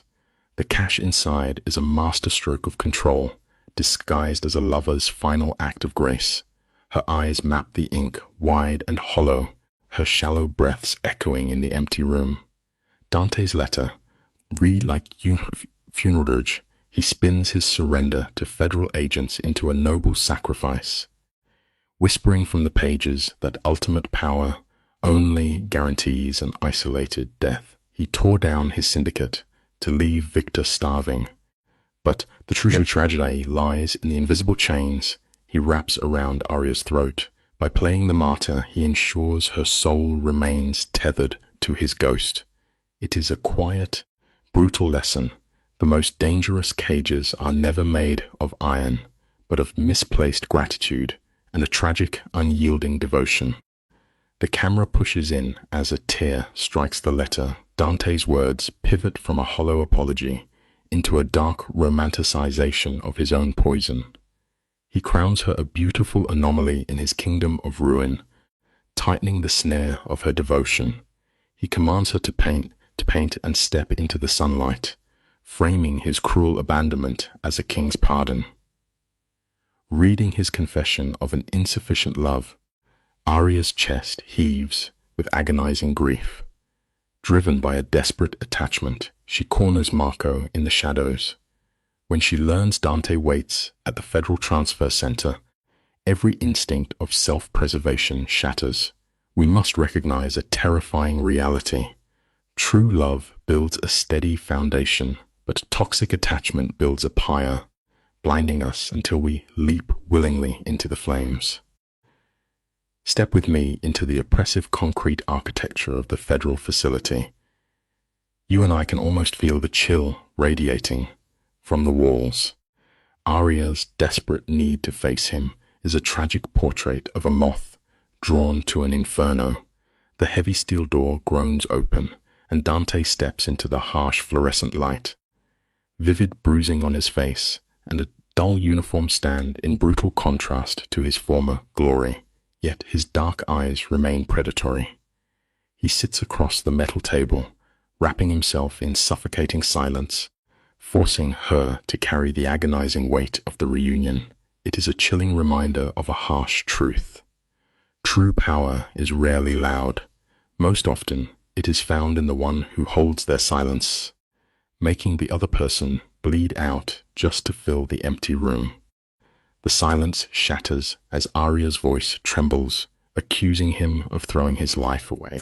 Dante's response is an icy blade. A 20-year sentence, he murmurs, is infinitely superior to a grave. Her breath hitches, chest tight with panic. Screaming that he is playing God with her reality, he does not flinch. He calls this his absolute control, the only way to keep her breathing. He watches a tear fall and coldly dissects her past betrayal, explaining how her rebellion only painted a target on her back. By burning his empire to ash, he erased the danger, leaving her permanently chained to his memory. Here lies a devastating truth. The people who loudly claim to protect us are sometimes just building a safer, more elaborate prison, making absolutely certain they are the only ones holding the key. In measured tones, Dante lays out the architecture of her exile: fake papers, clean money, a ghost life in Los Angeles. Arya shatters, her sobs echoing against the concrete as she begs to wait for him.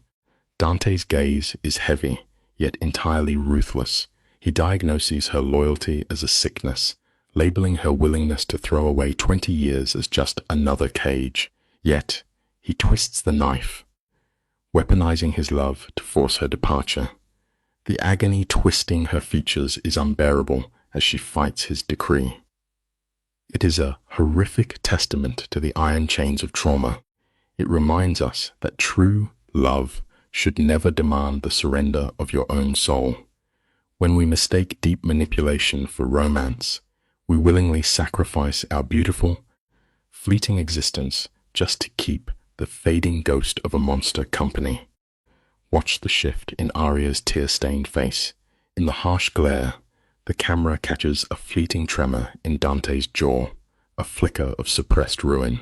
For one heartbeat, the fog in Arya's mind clears. She realizes that worshipping his memory will only turn her into a ghost. Anger ignites as she spits venom at his fake nobility. But Dante, chained to the table, strips away the illusion with precision. He confesses his darkest sin. This is not about her safety. He is freezing her in amber to satisfy his own selfish craving. He severs the cord so she will not decay into collateral damage, completely stealing her right to choose. Here is a bitter pill we must all swallow. No one ever has a right to rewrite your life story just to make themselves the tragic hero of their own narrative. Dante's voice drops to a whisper. He can endure decades of rot, but watching her destroyed, that is his absolute limit.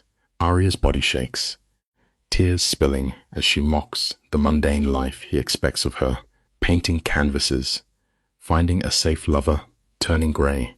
Dante's eyes soften in a rare display of truth. He commands her to step into the light. When she asks if he will choke on regret, his soft reply is a masterstroke, keeping his hooks in her heart while pushing her away. A guard's heavy hand falls on his shoulder. The visit is over. Rising, Dante murmurs a quiet word of thanks, perfectly sealing her tragic fate. This moment reminds us of a dark but necessary lesson. The softest, most romantic words can often forge the heaviest, most unbreakable chains we will ever wear. Before the doors closed, Dante breathes out his gratitude. He thanks her for tearing through the ice of his soul, crediting her love for his rebirth. Through her weeping, Arya confesses that his dark obsession was the fire that made her real. Dante offers a fleeting vision of a life where they could be normal. But Arya's smile is a broken curve. She knows that removing their shared trauma would erase the very spark binding them. The heavy door slams. Stepping out into the biting Chicago wind, she finds Marco waiting by a black sedan. Looking at the violent city that shattered her, she accepts her gilded cage and the long exile to Los Angeles. This moment demands we accept a bitter, necessary truth about survival. You can never truly heal in the exact same place that broke you to pieces. Look closely as the final illusion shatters. In a dim hotel room, a decrypted message washes over Arya's pale face, revealing Dante's terrifying foresight. The secrets she risked everything to leak were all fake. He had predicted her betrayal, playing on her savior complex to feed her a lie. He stole her agency, making her rebellion meaningless, yet praised her for trying.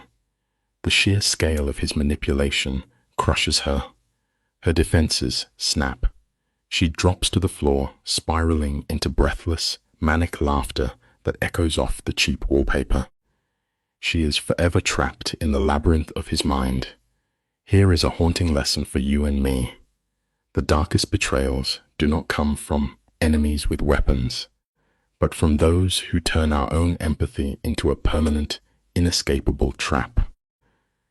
Her laughter breaks down into profound weeping. Her body understands what her mind cannot bear. He played the villain just to save her from her own compassion. The screen flashes with a second message, contradicting his cold goodbye. Dante confesses his love was always enough, and letting her go is his bloodiest sacrifice. He claims a permanent throne in her memory. Through tears, Arya whispers a vow to the empty room, promising never to let him fade. His final command demands she paint him not as a monster, but as a bleeding man. Exhausted, she drags herself to the easel, channeling her trauma into chaotic strokes of paint. It is a striking reminder of a powerful truth. Our deepest wounds often become our greatest art. Sometimes, the only way to survive immense pain is to create something immortal. The camera reveals a canvas violently divided by brilliant light and suffocating shadow, a tragic map of their romance. Arya moves like a phantom until the sun bleeds through the curtains, using the brush to stitch her nerves together. With the paint still wet, she leaves for the transit hub. The grim skyline of Chicago fades, left behind as a graveyard of her soul's dismantling. The sprawl of Los Angeles waits, offering a sterile stage for her new existence. Miles away, behind iron and stone, Dante paces his silent cell, beginning his cold adjustment. They survived the inferno, but walk away permanently rewired by their psychological infection. We leave them here with one undeniable truth. You might survive a shattered heart, but you will never again be the exact same person you were before the break. The camera opens on a bleak, cramped apartment in Los Angeles, the harsh afternoon sun cutting across the dust motes. We see Arya trying to survive the sheer, deafening quiet of her new reality. To her, framing this deep trauma as some tragic, unconventional romance is the only way to keep her lungs pulling in air. It is a brilliant, desperate trick of the mind. She begins walking the sun-baked concrete until her heels bleed, watching strangers in diners, trying to remember how normal people sit, how they breathe. The silence of the room finally pushes her to a breaking point.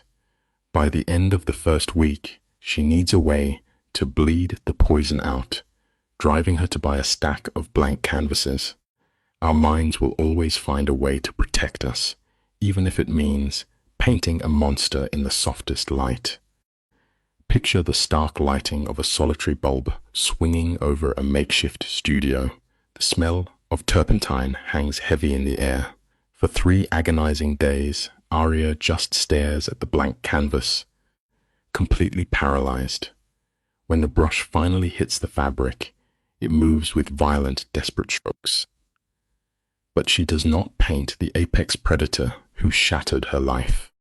The camera pushes in close on the canvas, revealing a tragically idealized Dante, the broken boy she desperately wanted to save, the captor who finally let her go.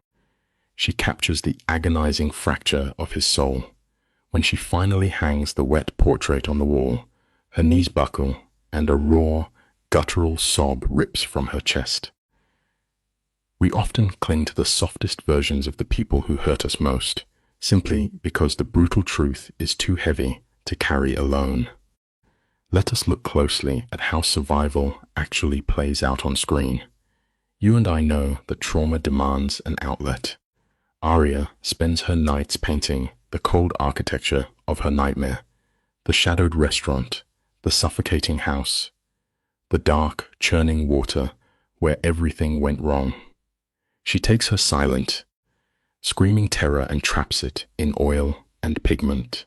A month into this brutal routine, she takes a quiet job at a local art gallery, hiding behind a receptionist's desk just to feel the rhythm of ordinary time.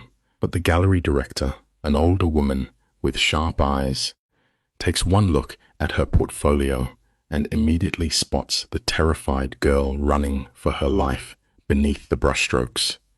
Here is a truth we all eventually learn. Survival is never about magically erasing your scars, but rather discovering exactly how to use them. The frame rests on Carmen, her new boss, staring at the canvases and realizing the paint is practically screaming off the walls. For 3 long months, Arya manages to hold together a fragile, paper-thin illusion of a normal life. Then comes the inevitable cinematic pivot, 2 a.m. The harsh, metallic ringing of a phone cuts through the darkness. It is Sarah Chen, a federal prosecutor calling from a freezing Chicago office. The very second she speaks Dante's name, watch the way the blood physically drains from Arya's face. Her breath catches. Her hands begin to tremble against the receiver. It teaches a harsh truth that geography can never cure a broken spirit. You can pack your bags, change your name, and flee to the very edge of the map, but you can never escape the architecture of your own mind. Notice the tragic, almost unbearable tension in her body. Her first terrified whisper into the phone is not a question about her own safety, but a desperate plea to know if the man who destroyed her is safe. The prosecutor pushes hard, demanding her help to finally crush Dante's syndicate. But Aria just stares across the dimly lit room at that massive, haunting portrait of him. She shakes her head, tears spilling hot down her cheeks, rationalizing that he was the one who ultimately spared her life. She would rather burn her own future than to testify against the ghost she still loves. It breaks your heart to watch, but it teaches a vital lesson. The most inescapable, insidious prisons in this world are never constructed with iron bars, but with the misplaced, desperate gratitude toward those who originally held the key. The prosecutor tries logic, listing the innocent lives ruined by the syndicate, but trauma bonds are utterly deaf to reason. Then the camera cuts to the cold, concrete reality of a maximum security cell. Dante, even behind reinforced glass, still holds the strings. He sends a chillingly calculated message through an associate, whispering that her testimony would not be a betrayal, but an act of profound truth. He plays her like a tragic violin. He knows the exact emotional pitch required to make her submit. Realizing the invisible chain around her throat is tighter than ever, she immediately caves, but she demands terms. She negotiates not for police protection, but to shave years off the sentence of the man who broke her. The people who study our hearts the closest are always the ones who know exactly how to break them.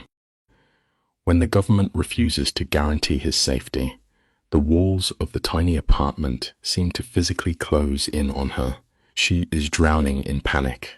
She grabs the phone and dials Carmen, the camera lingering on her white-knuckled grip.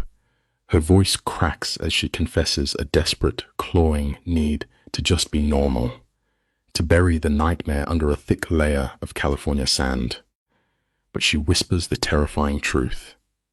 He is in her blood. He dictates his brushstrokes, her waking thoughts, the very rhythm of her heart. We watch her slowly realize that simply hiding from the darkness is a fool's errand. It is a necessary observation for our own quiet struggles. We burn exhausting amounts of energy trying to bury our ugly histories, forgetting that buried pain never simply vanishes into the earth.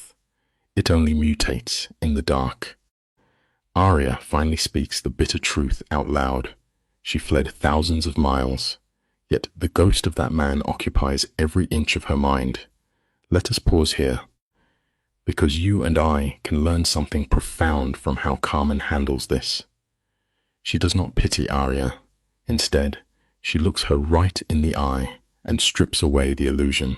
She reminds her that the deepest human bonds are never polite or neat. They are chaotic, bloody, and entirely destructive. Carmen asks the only question that matters.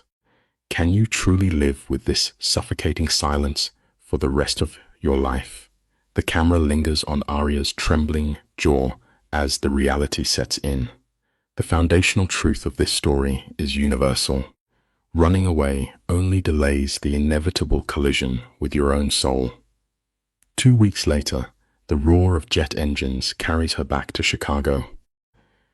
Stepping onto the cold tarmac in Chicago hits like a physical blow. The skyline is exactly the same, heavy with brutal memories, but the camera captures a new, steel-like resolve in her eyes. The terrified runaway is dead. She walks through the heavy oak doors of the federal courthouse with her spine perfectly straight. On the witness stand, she strips away every ounce of emotion. delivering cold, hard facts as the prosecutor dissects the criminal empire piece by piece. Desperate, the defense attorneys unleash a brutal counterattack, pacing the floor, trying to paint her not as a survivor, but as a scorned, unstable lover out for cheap revenge. It is an ugly tactic, but it reminds us that when we finally find the courage to face our darkest history, others will always try to twist our narrative for their own gain. The defense attorney leans in close, his voice dripping with venom, accusing her of calculatingly selling Dante out to a rival cartel. The courtroom holds its collective breath.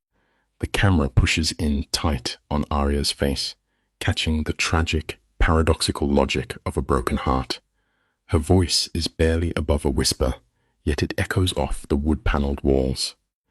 She admits the betrayal, confessing she shattered his empire solely to save him from a violent death. She knew his monumental ego was marching him toward a shallow grave, so she pulled the trigger on his legacy to keep his hearting. It is a chilling, beautiful moment of absolute vulnerability. This proves how deeply trauma entirely warps our protective instincts, making us destroy the very things we love just to keep them breathing. That single, shattered confession hangs in the air, instantly suffocating the defense's entire strategy.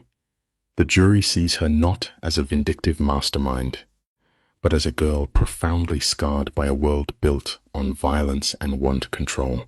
A cinematic montage carries us through 3 grueling weeks of testimony. Day after day, she sits beneath the harsh fluorescent lights, mechanically dismantling the empire. Yet, notice the deliberate framing. Not once does she look to her left. She fiercely guards her visual boundaries, knowing that a single second of eye contact with Dante would shatter her entirely. Finally, the gavel falls, locking away 15 dangerous men. The lesson here is quiet but immense. True strength does not mean you are immune to the fire. Sometimes survival simply means knowing exactly where not to look. The moment the heavy courthouse doors close behind her, the intoxicating pull of the past violently returns. A shadow from the old life approaches. Marco, quietly delivering a message that the king demands an audience. Stick with me here, because this is where the tragedy seals itself. She willfully walks through the towering metal gates of the federal penitentiary, stepping back into a cage to face the man who built her internal prison. Through the smudged glass, Dante looks physically hollowed out, yet his dark eyes radiate a terrifying, triumphant calm. He looks at her with the slow, deliberate smile of a predator whose math was absolutely flawless. She secured his 8-year sentence. He won. It teaches us a haunting truth about toxic bonds. Some chains are never truly broken. They are merely rearranged in the dark. Let us step into this suffocating room together. Aria's posture is rigid, demanding the true purpose of his summons. The shadows seem to bend toward Dante as he speaks. His voice is a velvet trap, a calculated deployment of validation. He praises her devotion to truth, a bitter irony from a man built entirely on lies. The stark light catches the sharp angle of his jaw as he reveals the depth of his surveillance. He has been watching her art, knowing he remains the dark sun she orbits. He tells her to keep painting him, styling himself a tragic muse rather than the monster he is. It is a terrifying lesson regarding the ego. Even stripped of a physical empire, the narcissist will always claw through the dirt to remain the absolute center of your universe. Aria's eyes narrow as she challenges his motives, searching the cold glass between them for any sign of deception. Dante does not flinch. With the effortless grace of a sociopath, he reframes his incarceration. He paints his iron cage not as a punishment for a lifetime of violence, but as a tragic romantic obstacle to their souls. The camera lingers on his hands as he offers the classic illusion of choice. He will not demand her loyalty for 8 years, yet he weaves his words to ensure she can never cut the cord. Aria's shoulders drop. She willfully accepts the chains, bracing for the inevitable scorn of the outside world. But the lesson of true captivity is blindingly simple. When the trauma bond is forged deep enough in the dark, the noise of the outside world fades to absolute nothingness. The camera pushes in on Aria's face, her expression a haunting mask of emotional blunting. When warned of the psychological ruin waiting for her, she offers only a dark nod. The tragic endpoint of prolonged Stockholm Syndrome. They spend their allotted hour normalizing the bizarre. Dante speaks of his prison routine, his sudden appetite for philosophy. Notice the terrifying irony. The apex predator is now studying the societal constructs he once burned to the ground. Aria leans closer, her voice soft but insistent, correcting his isolation by promising to visit. She commits to the rhythm of her own captivity. It teaches us a deeply grim reality in this life. Some wounds do not heal at all. They simply become your daily routine. Listen to the tremor in her voice as she promises to keep painting his face, pouring her obsession onto the canvas. Dante absorbs this with quiet hunger, accepting his avenue to immortality. A narcissist always requires an audience, and she just volunteered to be his permanent gallery. She bypasses the memory of his monstrous past, offering a raw confession of love. Dante mirrors her perfectly.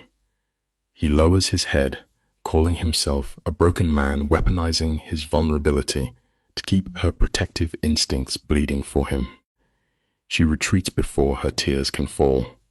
Later, in the sterile light of the airport transit, Marco offers a chilling observation.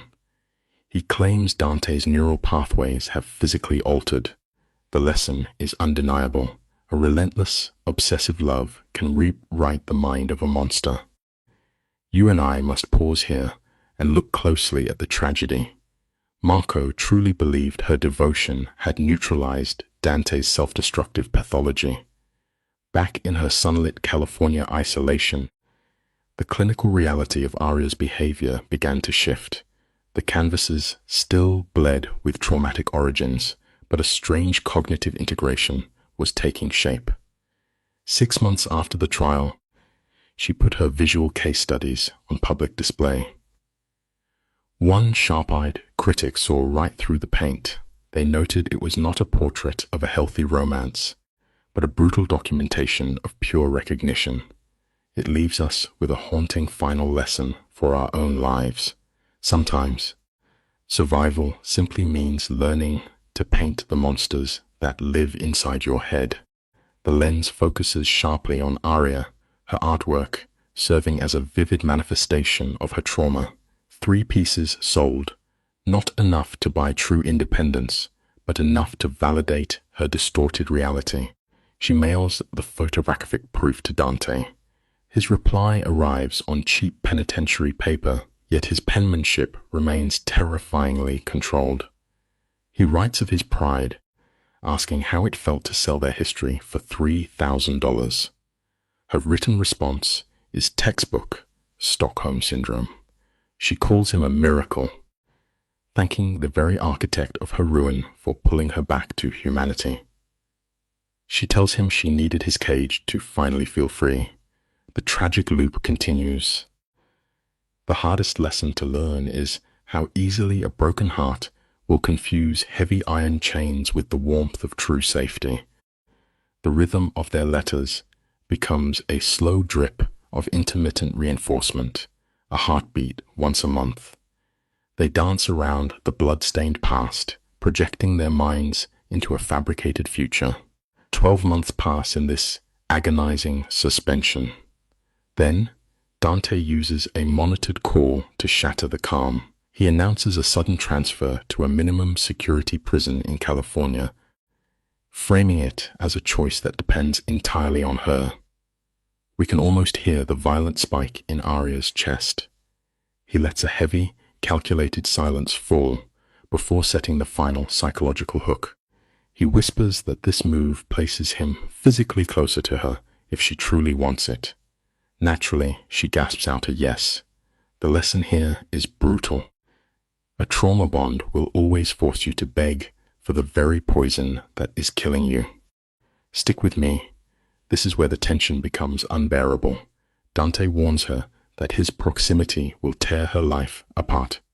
But Arya leans directly into the fire, a classic trauma response. Dante offers a low, practiced laugh, claiming he simply missed the sound of her voice. March arrives. The new facility sits 3 hours north of Los Angeles. Arya walks into the visiting room, her body vibrating between sheer terror and blinding euphoria. There is no reinforced glass here, only an open table forcing unfiltered, raw contact. Dante looks disarmingly genuine, his overt pathology seemingly washed away. They sit across from each other, entirely motionless. No words, just a heavy, suffocating visual hunger. Remember this vital truth. Silence is often the loudest symptom of a desperate dependency. Watch closely as the fallen king recalibrates his dominance in a powerless room. He greets her with a calculated simplicity. Arya speaks of Los Angeles as a chaotic sanctuary, a place where her ghosts cannot find her. They fall into a deep dialogue about her art and his education. As the clock ticks down, Dante initiates a deliberate physical strike. He reaches out, moving slowly to allow a flight response, but she remains perfectly still. His fingers trace her skin. He whispers that he has 7 years left. Then he strips himself bare, confessing he has no empire, no soldiers waiting in the dark. His grip tightens on her hand. The lesson is profound. True power is not but the ability to hold another soul entirely hostage with nothing but a single touch. The camera catches the subtle tremor in Dante's jaw as he fabricates an identity crisis. He questions if this shattered version of himself can truly sustain her love without the dark glamour of the cartel. Arya scrambles to reinforce the trauma bond, practically begging him to believe her paintings prove her devotion. He leans in, warning her that she is obsessed with a ghost, a mere projection of his former self. She swallows the danger, blindly committing to this cognitive restructuring. He flashes a devastating, vulnerable smile, asking softly if she will wait. She claims to be building an independent career, yet her soul is entirely tethered to his release date. It is a heartbreaking truth we all must face. Love alone is never enough to cure the rot of a deeply poisoned foundation. Under the harsh fluorescent lights, Arya finally confesses her own lack of self-worth. She looks into his eyes and sees 2 catastrophic failures clinging to the wreckage of rehabilitation. To the clinical eye, this is a tragedy. 2 fractured psychers using each other's bleeding edges to simulate balance. As the years bleed by, Arya's external life flourishes. Her artistic profile explodes, bringing high-profile buyers. Yet behind the gallery lights, Dante remains the heavy iron anchor tied to her ankle. Her paintings swing violently between intense trauma and naive hope. Critics praise her work as brutally optimistic. She smiles for the cameras, entirely unaware of the lesson written in her own paint. You can never build true success while secretly living inside a simulation of your own captivity. You and I are going to unpack this final sequence together. Watch his terrifying behavioral adaptation. By year 3, Dante secures his academic credentials. By year 4, he morphs into a mentor, the classic pivot of a megalomaniac, finding a new hierarchy to conquer. By year 5, his compliance earns an early parole date. On a cold December morning, Marco calls to announce Dante will walk free in April. The camera spirals as Aria collapses among her canvases. Marco explains that Dante sent him to deliver the news, offering her the illusion of a clean escape. Aria stares at her paint-stained hands, scanning the independent life she built from the ashes. Here is the ultimate life lesson. Freedom is the most terrifying thing in the world when the dark warmth of a cage is all you truly know. The harsh neon of a cheap motel casts heavy shadows across Aria's exhausted face. She truly believed she no longer needed her former captor to breathe, but the tragic tether of her trauma held firm. She wanted him back, rationalizing this dark pull as a shared survival tactic rather than a plea for rescue. Perhaps the hardest lesson in life is that we often crave the very fire that burned us. She ordered Marco to ensure she stood right at the exit, her voice cold with terrifying certainty. For 90 sleepless days, her manic anticipation bled onto her canvases. She painted a collection named Redemption, showing shattered souls clawing toward the light. Now, on April 14th, parked near the penitentiary walls, the severe lack of sleep felt like a suffocating physical weight. The bright morning of April 15th feels completely at odds with the tragic gravity of the scene. Aria stands frozen outside the perimeter, every nerve misfiring in silent panic. At 8:30, the heavy steel gates retract. Dante steps out in simple denim and a white shirt. The sight of this fallen king stepping into the light dominates the frame. He blinks hard against the sun, briefly overwhelmed. Then, his dark eyes lock onto his anchor. Across the cracked asphalt, the air thickens. He crosses the gap with brutal speed, and Aria meets him halfway. His hands forcefully capture her face, pulling her into a desperate forehead press to assert his dominance. It teaches us a profound lesson. Sometimes, true surrender is a willing choice made out of unyielding devotion. She whispered her validation of his return. In a choked whisper, Aria confessed she could not believe he was free until she saw it. Their desperate physical connection flooded her brain with dopamine, sealing a tragic 6-year loop of trauma. When they finally pulled apart, the emotional whiplash was violent. They were laughing through bitter tears, completely unhinged. Dante admitted he had no idea how to exist out here. No job, no plan, no understanding of normal society. Aria smiled at this, openly predicting they would crash and burn together. It shows us that shared brokenness is often the strongest glue between two people. They proudly called themselves a beautiful disaster. Nearby, Marco waited by the car, keeping a submissive distance. Slowly, Aria stepped back just enough to truly look at the megalomaniac she had waited for. Stick with me, this is where their bond gets truly fascinating. Aria softly asked what he wanted to do first as a free man. True to his dark nature, Dante only wanted to see the monuments she had built in his honor. He demanded to view the entire archive of her obsession. When she nervously warned him that every painting was just him, a slow smile touched his lips. That was exactly what he craved. We all secretly want to be the center of someone's universe, even if it destroys them. As Marco drove them toward Los Angeles, Dante kept a tight, desperate grip on her in the back seat. He was hyper-vigilant, constantly touching her face to prove she was real. They finally arrived at her massive industrial warehouse. When she unlocked the heavy metal door and guided him inside, the fallen king simply stopped breathing. The camera pulls back to reveal massive walls covered by 72 months of feverish obsession. Every canvas was a timeline of their trauma painted in violent pigment. A dark man faking empathy, and a broken woman finally feeling seen. Dante walked the perimeter with slow, heavy steps, absorbing his own godhood. For 15 agonizing minutes, the room was dead silent. He just stared. Then, the emotional dam broke. Tears actually spilled from his hardened eyes. He turned to her, his voice cracking as he whispered that she made his monstrous nature look beautiful. He had spent his life destroying everything he touched, yet she had rebuilt his soul on canvas. The lesson here is that pure devotion can rewrite even our darkest histories. He pulled her flush against his chest, and in a raw whisper swore his eternal love to her.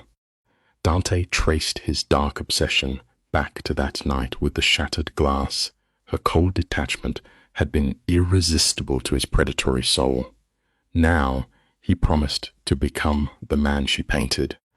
Aria stroked his face, cementing their bond by swearing his mere existence was enough. They stood wrapped in their beautiful delusion, twisting past trauma into salvation. But stepping back into reality was predictably brutal. Life teaches us that leaving a cage never erases the deep scars of being caged. Dante's nervous system was still at war. He jolted at every shadow, needing constant noise just to sleep. Stripped of his underworld empire, a heavy depression consumed him. Yet he fought back. He took a quiet job at a small bookshop, moved into a tiny apartment, and subjected himself to exhausting, rigorous psychoanalytic therapy to heal. You and I know recovery is never linear. The climb out of darkness is always painful. Aria fought her own deep demons. She held her breath daily, terrified the old, violent Dante would return. Her peers abandoned her, disgusted by her toxic loyalty, leaving her utterly isolated. She had to swallow the frantic urge to manage his dark moods. Slowly, through fractured conversations, they rewired their broken habits. A year later, Dante stepped into her studio with a rare light in his eyes.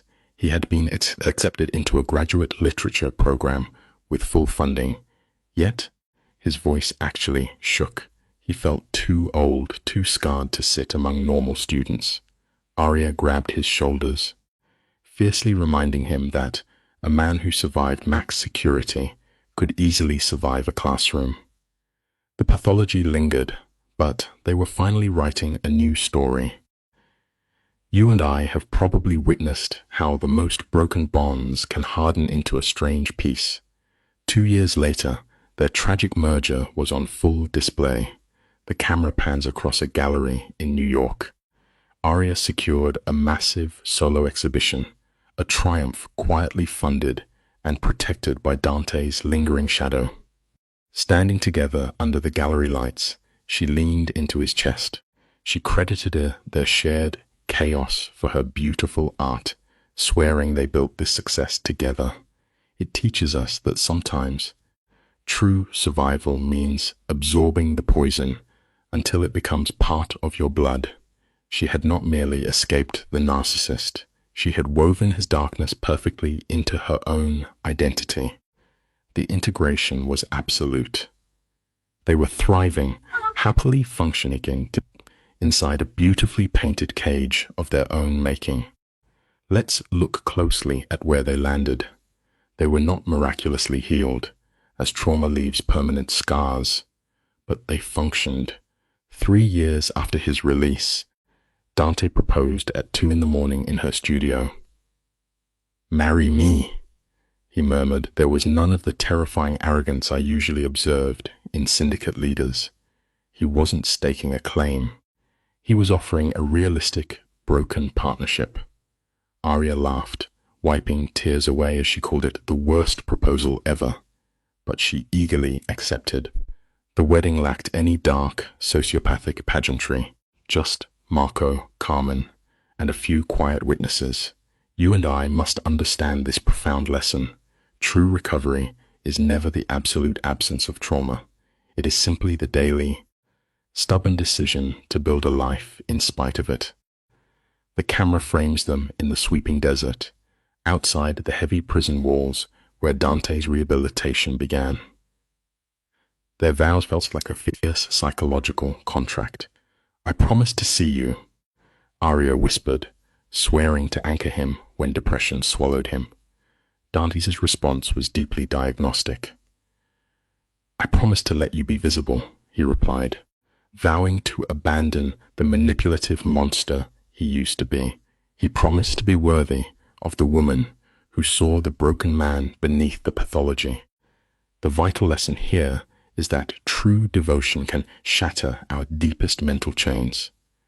I once viewed her purely through the agonizing lens of Stockholmsrum, much like Luca's pain, but Arya rewrote their tragic script. They became mutual redemption. Soon after, Dante secured his degree and began teaching at a community college. Arya's artwork conquered galleries in London, Tokyo, and Paris. They bought a quiet home in Silver Lake. But healing is never a straight line.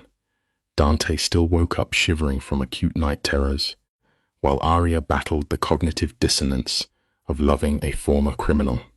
They argued over beautifully normal things, unwashed dishes, broken appliances, and tight schedules. Yet, they successfully built a healthy life. 10 years after that broken glass shattered their worlds, the camera finds them resting on their porch. Dante was grading academic papers while Arya sketched his face. She softly told him they were living empirical proof that a monster can learn to be human. The profound lesson here is undeniable. The raw vulnerability of truly being seen is always worth the terrifying risk of emotional pain.